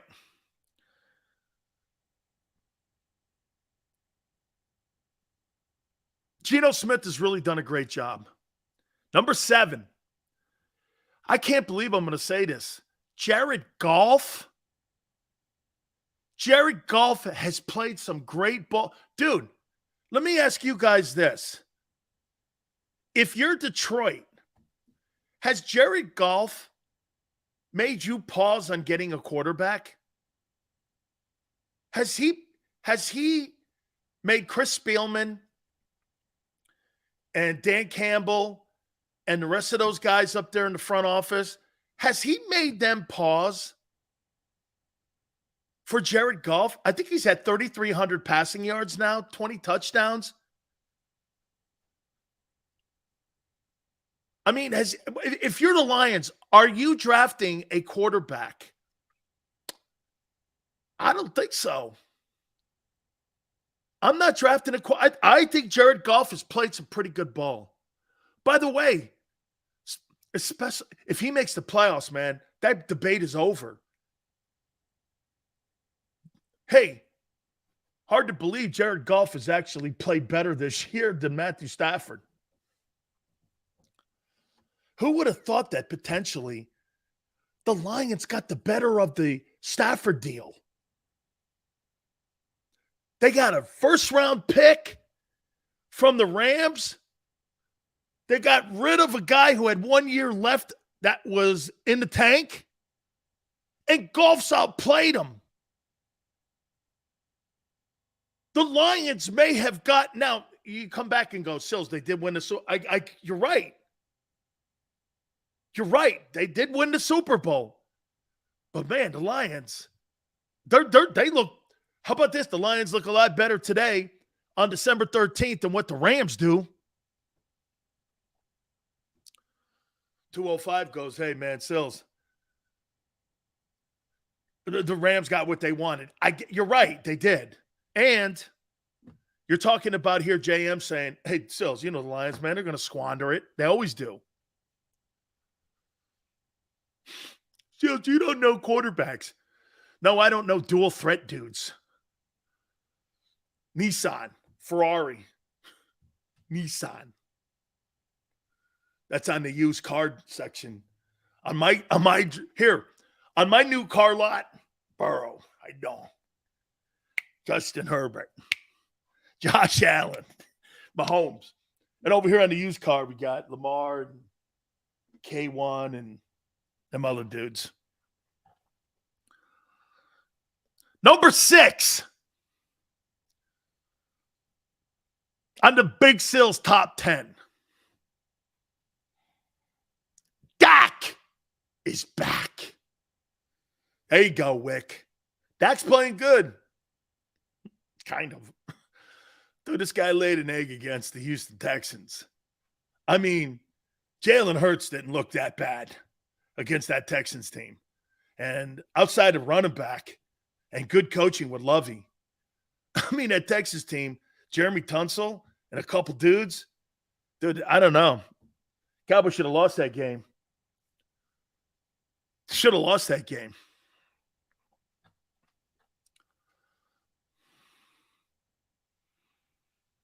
Nissan. Here we go. Top 5 now. Top 5 quarterbacks heading into week 15 of the National Football League. Number 5, This guy was spectacular this past week. 367 yards passing. That's an arm. Justin Herbert, man. What a talent. What a talent. 91 says Sills drives a 94 Corolla. No, I drive a big-ass Hummer, dude. Because Big Sills, the only thing that's not on my Hummer is a machine gun on top. I drive a Hummer. You know why? I like big things. Hey, Don. Number 4. The greatness of Josh Allen. How you doing? Getting you a machine gun for Christmas. Nah. Big Sills. Big Sills here to help. Boy, hey. Now we're getting into the top 3. Top 3. Top 10 Big Sills quarterbacks. Cousins 10. Trevor Lawrence 9. Geno Smith 8. Jared Goff 7. Dak 6. Justin Herbert 5. Josh Allen 4. And here are your top 3. Number 3.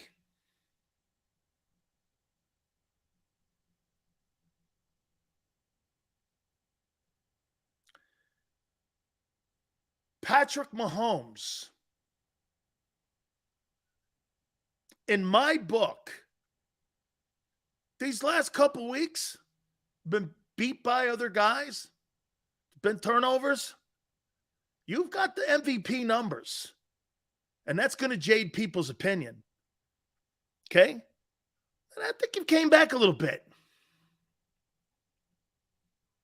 I think they've come back a bit. Top 2.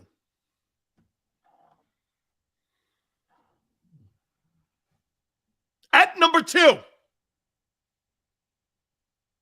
the man, the myth, the legend who's been playing the best football in his conference all year, Jalen Hurts, number 2. I would make this comment to you.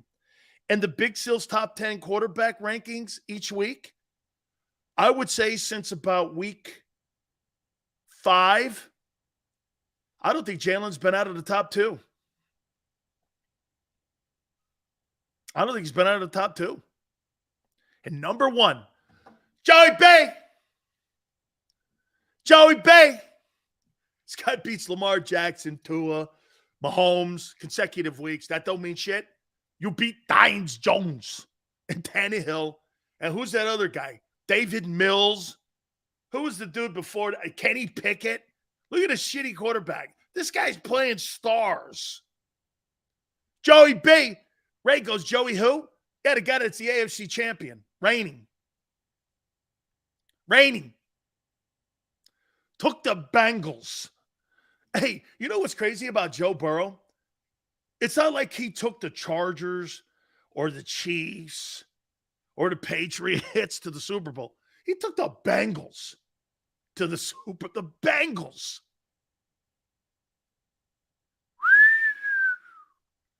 This guy started the season out 0-2 because he had them surgeries, couldn't practice in the preseason. Since that 0-2 start, that team's been on fire. And I think they're the best team potentially in the AFC. You better watch out for that Bengal team, man, because they're going to go back to the Super Bowl again. Joe Burrow, think about Joe Burrow, man. If Burrow goes back to the Super Bowl again, so let's look at a resume. Not like your guys. He has no resume. He's 12-1. Joe Burrow would have won a national title, undefeated, a Heisman Trophy, an AFC championship, and been to consecutive Super Bowls in 4 years. I don't know about you. Man, you're putting a resume up next to the guy in Kansas City. as the best young quarterback in the NFL. Burrow goes back to another Super Bowl in consecutive years. When's the last time that happened, Brady?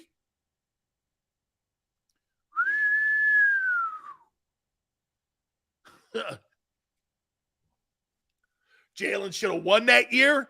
Are you out of your mind? They put 63 on him. When they beat that OU team, it was 63-20. I think Joe Burrow threw for 10 touchdowns in that game against Hurts. Didn't Joey B put up didn't they put up 68 points at LSU team? Holy cow. Wait a minute. Yeah, let me see. Hold on. What was the score of that game? I got to get the right game, that Jalen quarterback, that Oklahoma game. What year did Jalen quarterback the OU team in the semifinals of the college football playoff?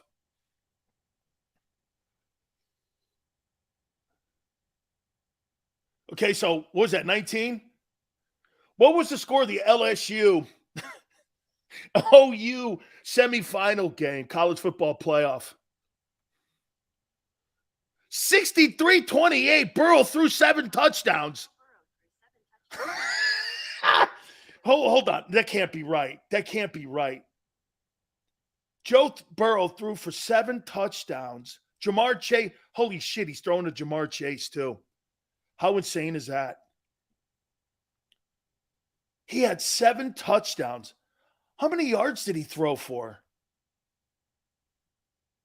Holy cow. Here's the game summary. 63-28. So at halftime, it was 49-14. Hurts had 15-31, 217. Joe Burrow was 29-39 for 493 and 7 touchdowns. Jalen had 43 yards rushing, dual threat. 63-28. I'm sorry I looked that up. I just wasted 3 minutes of my life. Joe Burrow. Hey, that was a close game. Then again, that's Lincoln Riley's dumb shit. Oh, man. No, I'm not going back to college, Vincent. People said, look at the numbers. Jalen he didn't have great numbers. He got destroyed in that game. Burrow is the next Carson Palmer? How can that be? He's already won an AFC championship. Joseph. That guy's going to, hey, pay Jalen $50 million, pay Joe Burrow $50 million. Ferrari, Nissan. Ferrari, I have to pay $50 million for a Nissan? I don't want to pay $50 million for a Nissan. Why do I have to pay $50 million for a Nissan? Come on. I want to pay $50 million for Joe Burrow. Boy, I'd love to see Joe Burrow in San Francisco. Oh, Jesus Christ. You imagine if they had a guy like that in San Fran. Dude, if they had Joe Burrow in San Francisco, they would go on a run like the Patriots did. They'd go on a run like the Patriots. Watch this. Who are you going to pay $50 million to? Jalen Hurts? Joe Burrow? That's big sills. I mean, come on. What are you thinking? I can't answer that. It's not really a question. Look at, what's his name? Joey B choked in the Super Bowl. What did Jalen do against the Bucks? Here. One of my favorite things. Here's Jalen's first playoff game.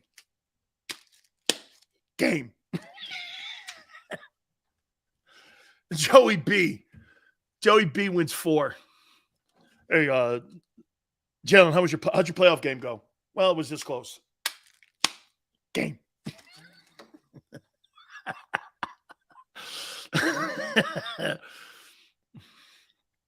Jalen doesn't play defense. And in that game, he didn't play offense either because Aikman was screaming at him. Devontae, this is what Aikman was doing. He finally picked the mic up and went, Jalen, Devontae Smith's wide open. Throw it. You guys tried to make a case for the number 2 guy in Buffalo. Well, this guy's got 60 more catches.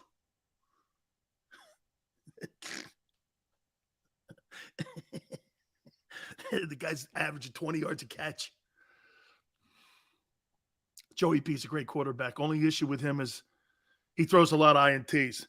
Christopher, let's do this with that INT thing. Okay? Joe Burrow got to the Super Bowl. I've been dying to get my next guy on because here in Philadelphia, people are starting to make comparisons. And as we do this, I can't wait when Randy Cross hears this. Before I bring him on, hang on here. They're now making comparisons of Steve Young to Jalen Hurts. And I got to bring Randy Cross in on this one now. Sure. You know, I try to explain to people, hang on here. Steve Young led the NFL in completion percentage 5 years in a row. Yeah. Steve, and I'll tell you this, I met Randy, help me out on this, Randy Cross, of course, from CBS Sports.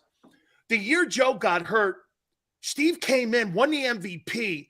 Then there was the big debate. I was in the league at the time, and I never forget telling people this. Hey, Montana's special, but Young's unique. I mean, there was just a difference. And I want to go here with you on this. That style was not set up for him to be a runner. He left the game because of concussions. What we're seeing with Jalen Hurts now, do you think dual threat quarterbacks can win a Super Bowl, or does it have to still be won by quarterbacks that play in the pocket? No, I think if you're going to do it, you better do it early because, you know, running all the time, there's a price to that. Steve will tell you, you know, what happens with that. But there's no reason to say, you know, Jalen Hurts can't be the reason they win a Super Bowl. The way he's playing, as effective as he is. I mean, look at defenses these days, Dan, and it's not as simple as zone or man. I mean, it's half the field can be zone, a third of the field can be man, a third of the field, whatever. And if he sees those areas where there's guys with their backs turned and he can take advantage of it, great, do it. And he can throw like crazy. Yeah. But, you know, long term, I don't think it's terribly safe. I don't think it's something you want to do for a, you know, I don't know if you could do it for a 12, 15-year period. People forget Steve didn't play much the first, you know, few years as he was learning his craft. He could always run like crazy, but he really learned the craft of that offense and where to go with the ball and how to get it out of his hand and when to run. You know, running to pass is as important as running to run. A lot of quarterbacks just run to kind of save their lives. You know, and Randy, what's crazy is I played against Steve Young in high school, and I thought he was going to be a running back. He went to Greenwich High School, and I thought he was a spectacular runner then. And to your point, I tried bringing this up to people here, and I brought it up because of K1 last night. They paid the guy $46 million. Okay, he had a 7-8-0 start last year. He was 8-0. They paid him the money. Now he's not available until next October. Look at Lamar Jackson. And I think this goes to your point, Randy. Look at Lamar. Last 3 years, he's missing games. Look at Andrew Luck. Hell, I think the guy in Buffalo, if they don't fix that running game up for him, he ain't going to have a long career. So if Hurts doesn't have a giant window, but if they're going to win, they've got to win within the next 5 years because that style of play doesn't last long. No, it doesn't at all. And you're spot on with Zach Allen. I mean, watching him play is so much fun. I mean, he is a throwback. He's a big dude. He's a striping dude. And as big as he is, he sure as hell ain't as big or as fast as the ones that are chasing him. And eventually they catch you. And eventually they get those clean shots. And you don't want the clean shots from yesterday's defensive guys, much less these dudes that are playing now. So, yeah, I mean, it's something you can learn, I think, to temper it. And I believe the longer you're in, even Zach, the longer he's in the league, he'll temper it. And I think, Jalen will do the same thing. As he gets along, he'll learn to, dump that ball to the running back who's 5 yards down the field and may only get another 10 or 12 instead of you running 10 yards and getting knocked in the next Tuesday. Randy, how surprised have you been with the 49ers? I mean, I said this comment about San Francisco.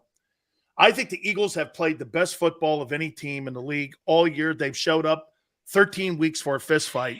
However, I do think the 49ers in the last 2 weeks have played the best football of any team in the league. Can you have both when you make that comment?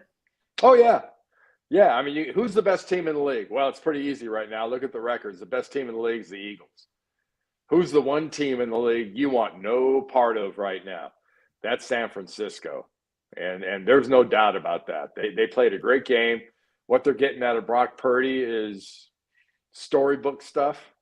Who was that guy you had who transferred to a 700 schools and played behind Joe? He was a Michigan State guy or something. You guys had this guy before Steve showed up.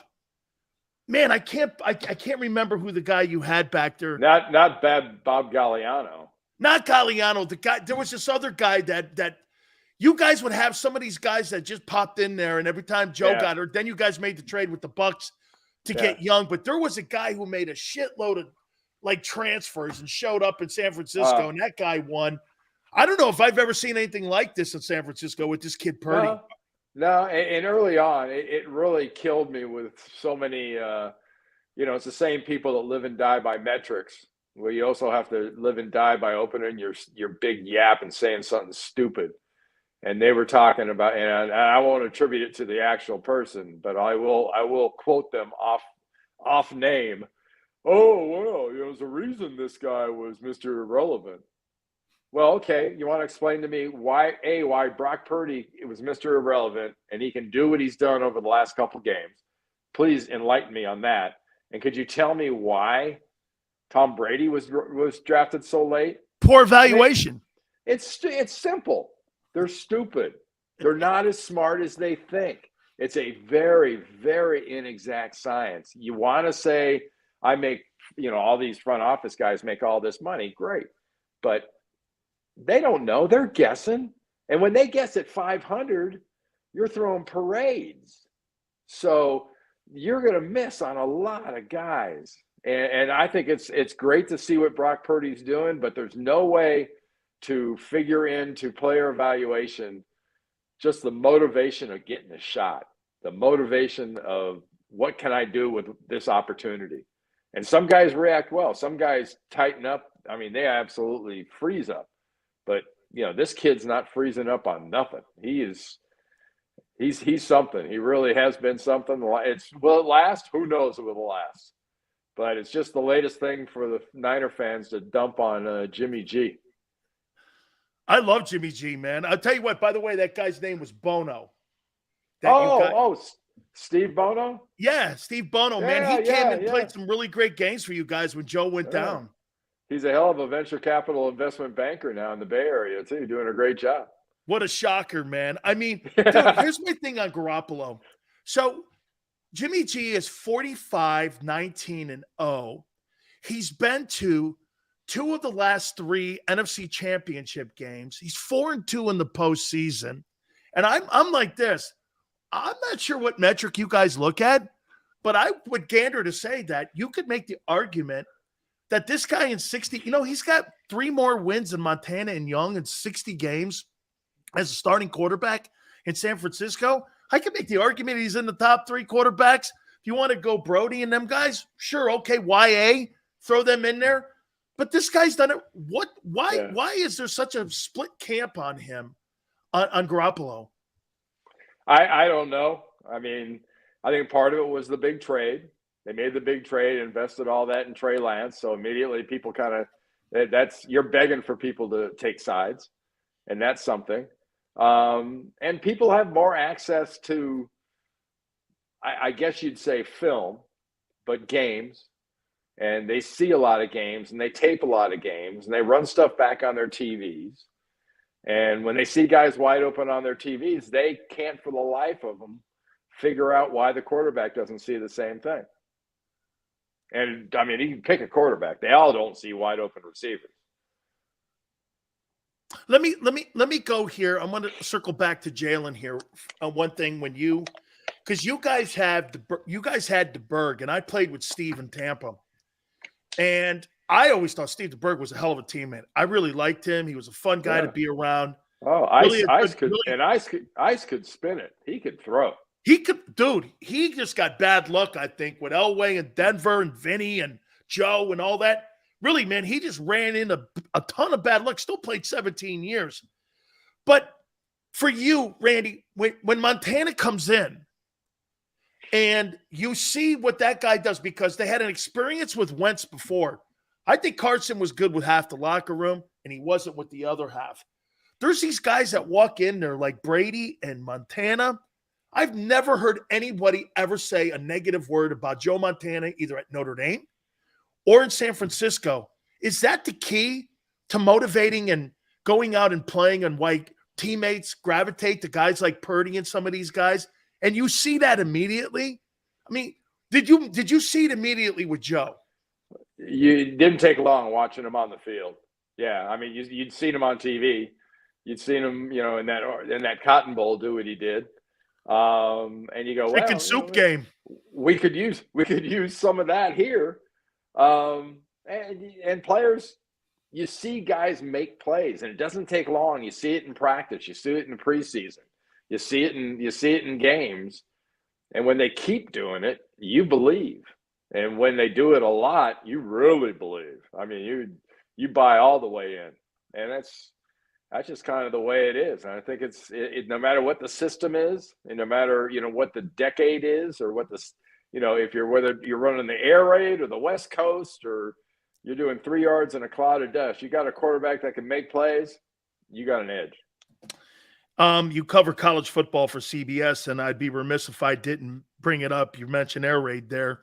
And I posted a couple pictures. Boy, I'll tell you what, when I heard the news about Mike Leach and the Pirate going down, I'll tell you what, I think he's one of the greatest innovators that we've had in him, Spurrier, and you can go down the list of some of the guys, but just your take on Coach Leach passing, and, the Mississippi State family and everybody around the country. You just see the outpour of how people respected him. Your take on that, Randy? Yeah, I mean, have you seen college and high school and 7-on-7 and pro football over the course of the last 20 years, especially the NFL over the last 7 to 10? I mean, the biggest influence, much like the biggest influence Bill Walsh was back in the 80s, I think what Mike Leach and Hal Mumme brought to football, it percolated. It didn't, like Bill's stuff went from up to down. It went to all levels of football. This kind of started down below. That started in Texas high school football, and it got into, when Mumme and Leach started doing this stuff in college, they were laughed at. Look at those splits. Well, where are those receivers? They're way out to the sidelines.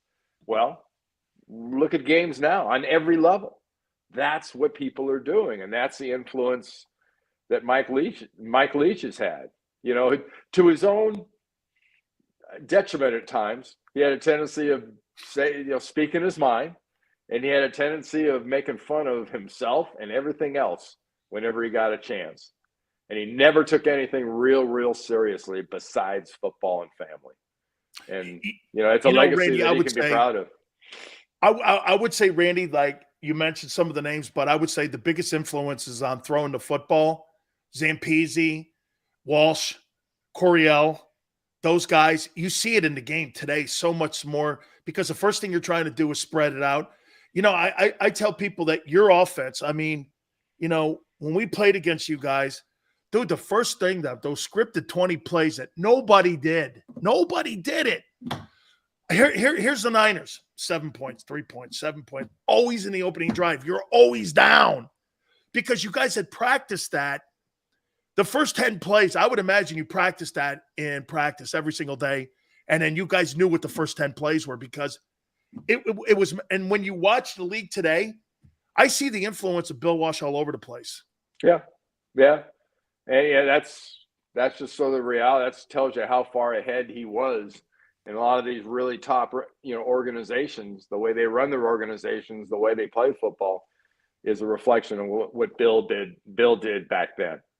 So, and I think people will eventually look at what Leach did with offense much the same way, because nobody did the stuff that Mike did. And you get Cliff Kingsbury, though he's not exactly that high thought of right now because of what's going on in Arizona, but his offensive theme, McVay, the rest of them, you can trace it to Bill, but you can also, there's a lot of stuff stolen out of the playbook of Mike Leach and Hal Mumme. Last two questions for you. Do you think the college football playoff voters got the Final Four right, or do you think Bama should have been in there? I'll be honest. I think it ought to be a flexible system, because I'm not a believer that if you can't identify a solid four, then you're being robbed if you don't have 12.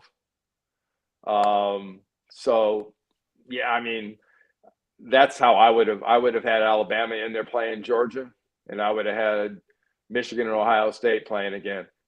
And then we'd figure out who the really best team is. Nick, there was a lot of truth to what Nick was saying on that Saturday night. Everybody wanted to make fun and say it was sour grapes and everything else. But honestly, if you put his football team no shit against everybody but Georgia, the other three teams especially, they're favored by 5 points, depending on the location. You know what? I got to tell you, man, I think, Alabama could be favored by 10 over Michigan and Ohio State. Oh, I don't know, man. Ohio State didn't look that impressive. They got run off the field by a team, that Michigan team. Just your thoughts. You think Michigan's better than they were a year ago, or do you think it's going to be the same result? Georgia's going to wax them in the final. I think they're better. I think their O-line has improved, which is a scary thought if you follow what goes on up front. Their O-line won the Joe Moore Award last year, and they're that good at least this year. The running game is incredible. You lose a guy like Blake Corum, and you don't miss a beat. Your running back goes for over 400 yards in 2 games after the guy gets hurt. Nah, that team's pretty good. And how did they beat Purdue? They beat Purdue throwing the ball. They didn't beat Purdue running the ball. So that's a scary thing. I think they're much improved, and I think Ohio State's not quite as bad as that Michigan game made them look. I think Michigan's just going to truck TCU. I don't think that game's even close. And I think Georgia, Ohio State will end up being 10-14, but it's going to be tight till late in the fourth quarter, because I think Ohio State's pretty good. Yeah, I think it's going to be an interesting Final Four here. Randy, thank you so much, man, and happy holidays to you. I know you've been swamped lately, and you found time for us. Should be an interesting stretch run here, too, for the NFL, and can't wait for the semifinal games of college football. Thank you, brother. I appreciate you doing this. Anytime, Dan. You bet. Randy Cross, CBS Sports. All right, we're going to take a quick time out. Keep it right here on the National Football Show. Post-game show with Seth Joyner. I knew that they had a running game. Derek Gunn. He has put in the effort. Devin Caney. Had we not won the Super Bowl, what would we be saying? And Mike Missinelli. Well, you know who Philly is. Post-game, now streaming on the 6ABC family of apps.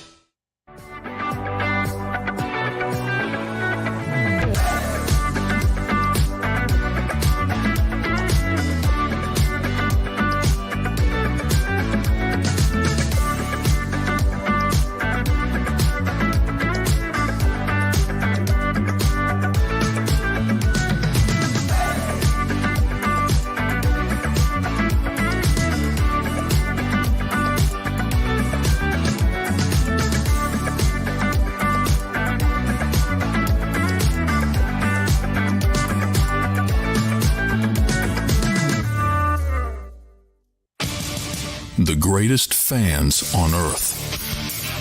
It's a bold statement, but would you expect anything less from Philadelphia? 58 years of heartache creates a toughness, a grit, a resolve not found in most. Sure, our prayers were answered, but now that we've had a taste, we're looking for more. Pondley Hockey, official partner of the Philadelphia Eagles. Number 1, Jeff D'Ambrosio. Destination Downingtown is rolling back prices for a December to remember. For a limited time, you can own, not lease, brand new 2023 Jeep Wranglers for only $30,995 or $339 per month. New Rams starting at only $30,995 or new Ram 1500 Bighorn Crew Cabs $189 per month. Zero down can deliver. Get the price you want, the selection you need, and the VIP treatment you deserve. Jeff D'Ambrosio, Destination Downingtown, Big Finish Sales Event. Did you know taxes could be your biggest expense during retirement? Are most of your assets in tax-deferred accounts like IRAs and 401ks? Taxes are historically low today, but we're facing significant headwinds in the future. Do you have a plan? The Thrive Financial team has more than 100 years of experience helping people across the Delaware Valley with forward-looking tax planning. Learn how to shift your money from forever tax to no or low tax accounts. Get your Thrive Retirement Tax Playbook today. Go for the beers, go for the cheers, go for the hit and the hits. Go for the scene, go for the screens, go for the gallery, go for the win. Go to Ocean.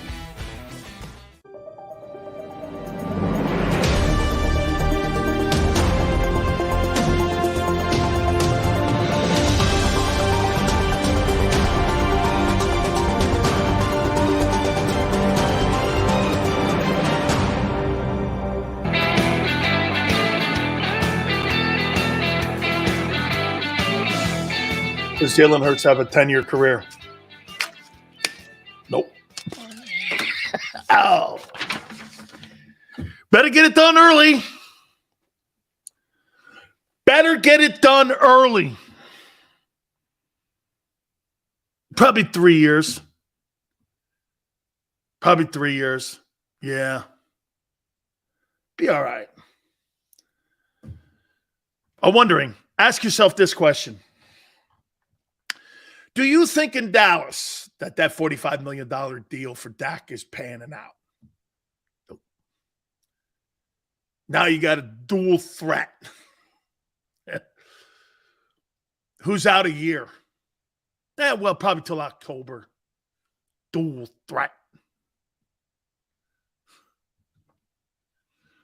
Dual threat. What dual threat means to me? To quote a good guy in Jerry Clanville, not for long. Not for long. I better put my coin back because got too many L's coming in there. Oh, man. Yeah, it's okay. Look, better win. Better win. That famous coin flip game. That's what the Eagles playoff game was against the Buccaneers this last January. It was called the coin flip game. Why? Because the game was over after the coin flip. Boom! Dual threat. How come when I hear dual threat, I want to throw up? Dual threat. No, I want Mahomes. Me and Xander used to say this last year. I want me one. Sills, don't you think that Jalen's playing great? Oh, I do. How many nights did you do this? Go back into your little wormy worlds, some of you, and do this. My God, did you see Vic? How many wow nights did you have with Vic? A ton? I did. I came away going like this. Man. Michael Vick is spectacular. Then you look up at the one-loss column.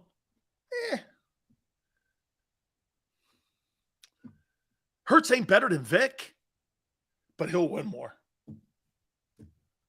He's smarter. Yeah, but he's not more talented. Vick had a wow factor. Jalen doesn't.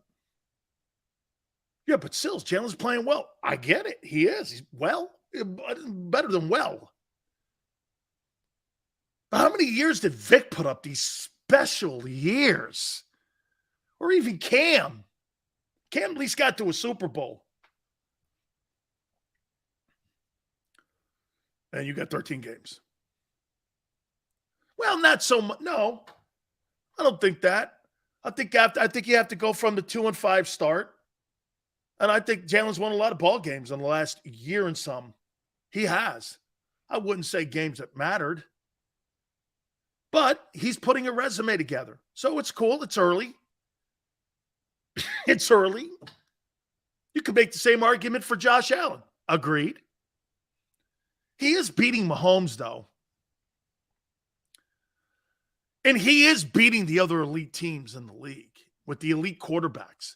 See, that's probably the problem that you have. When you beat Dallas, do you all agree with this?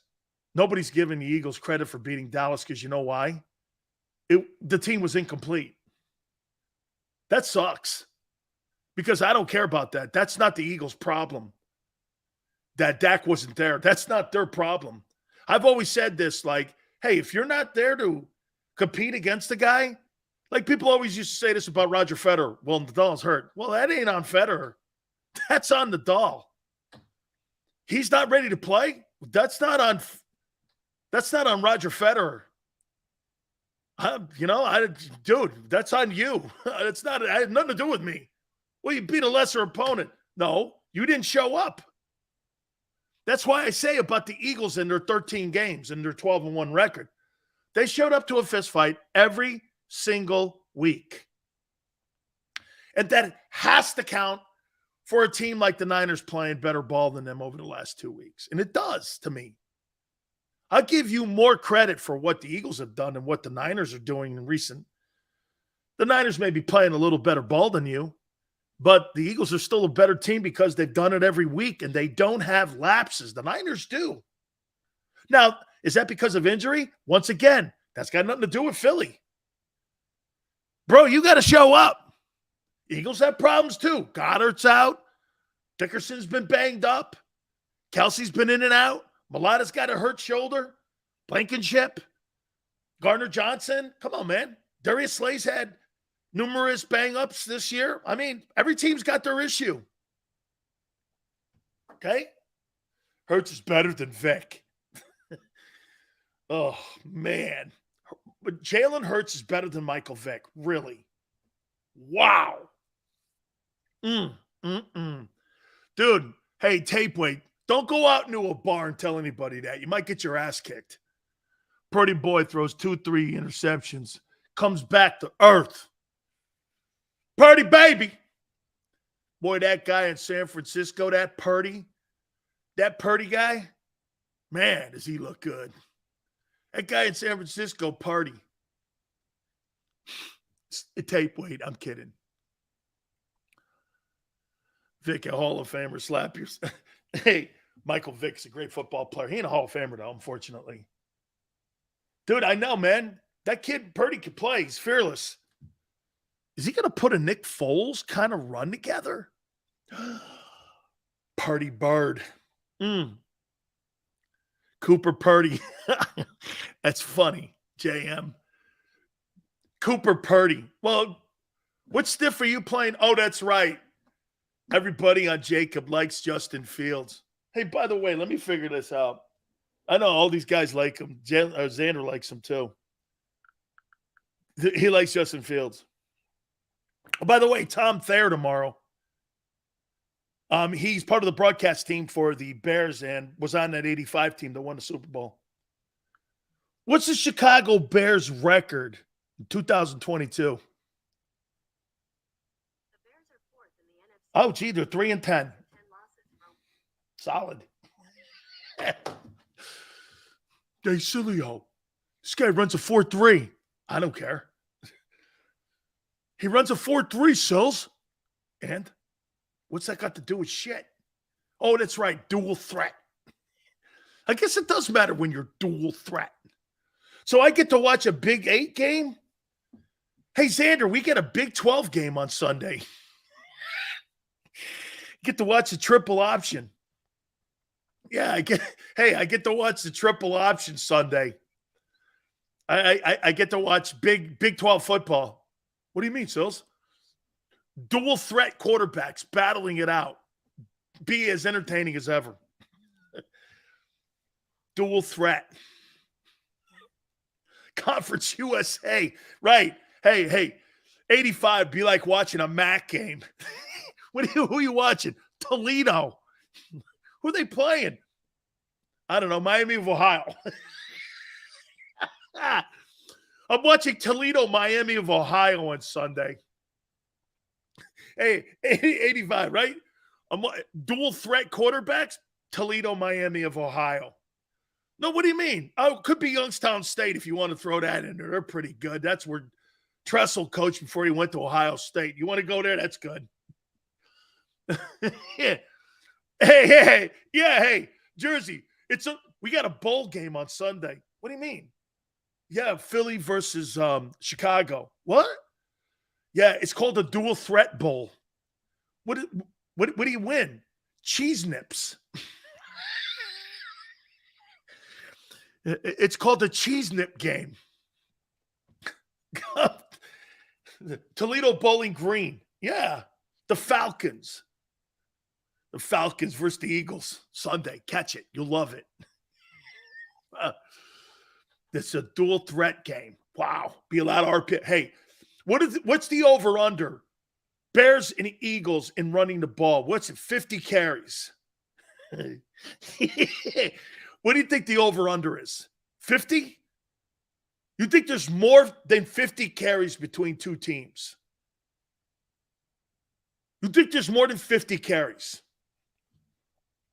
Hey, you think there's more passing attempts? Here's a better one. What do you think is on Sunday? More passing attempts or running attempts? Okay? Let's see. How many passes? Well, Justin Fields. There was a game this year, I think he threw the ball 4 times. 4 times in an NFL game. Yeah. Dual threat. How many times did he throw? 4. How many times did he run? 40. Why am I watching MAC football? Okay. Furman versus Chattanooga. I say there's 55 rushes in this game. And I would say this, 25 passes by the Eagles and 15. Yeah, there'll be more rushing attempts on Sunday than passing. I say there's 40 passing attempts on Sunday and there's 55 rushes. Yeah. Yeah, it's a dual threat game. I mean, shit, right? 90 plays. Hurley, yeah, 90 total plays. Sounds right. 66. Usually there's about 120 plays. 66. Well, wait a minute. There's 95. So, watching Big 12 football. Conference championship game. Chattanooga versus Bowling Green. Eagles versus Chicago. Dual threat. Oh, man. T.O.'s from Chattanooga, 85. You know how I know that? The reason I know he's from Chattanooga is because he had his Hall of Fame speech there. Philly 35, Chicago nothing would not shock me. The greatness of the 3-win Bears. You know, Justin Fields is getting better. Well, they ain't showing up in the 1-loss column. I can promise you that. Norfolk State runs a great RPO. That's a good pull there, 85. They run a great one. So does North Dakota. Wait, North Dakota State runs a good one too.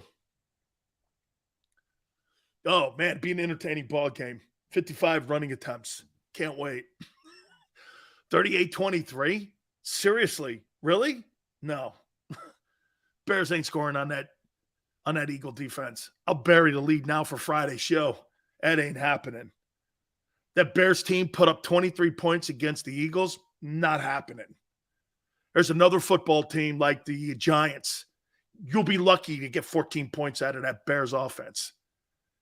Absolutely not. 55 rushing attempts. It'd be a great bowl game on Sunday. Hey, God bless everybody. Happy holidays to you. I know we're having fun here. Dude, your guy's playing great ball. Go for the ride. This is great stuff. It's a lot of fun. They're going to be 13-1 after Sunday. Bears have no shot Then it's Christmas Eve. And I think there's a lot on the line for that. I can't wait for that. And by the way, right now, I'll bury that one too. There's no way the Cowboys beat you. The Eagles have everything in front of them right now. Everything in front of them. Xander, great stuff. You guys are great. Till tomorrow, 3 to 6. Tom Thayer, part of the broadcast team for the Chicago Bears, will join us tomorrow. Believe that's at 4:30. We appreciate you coming aboard till tomorrow, 3 to 6 Eastern. See you on the flip side.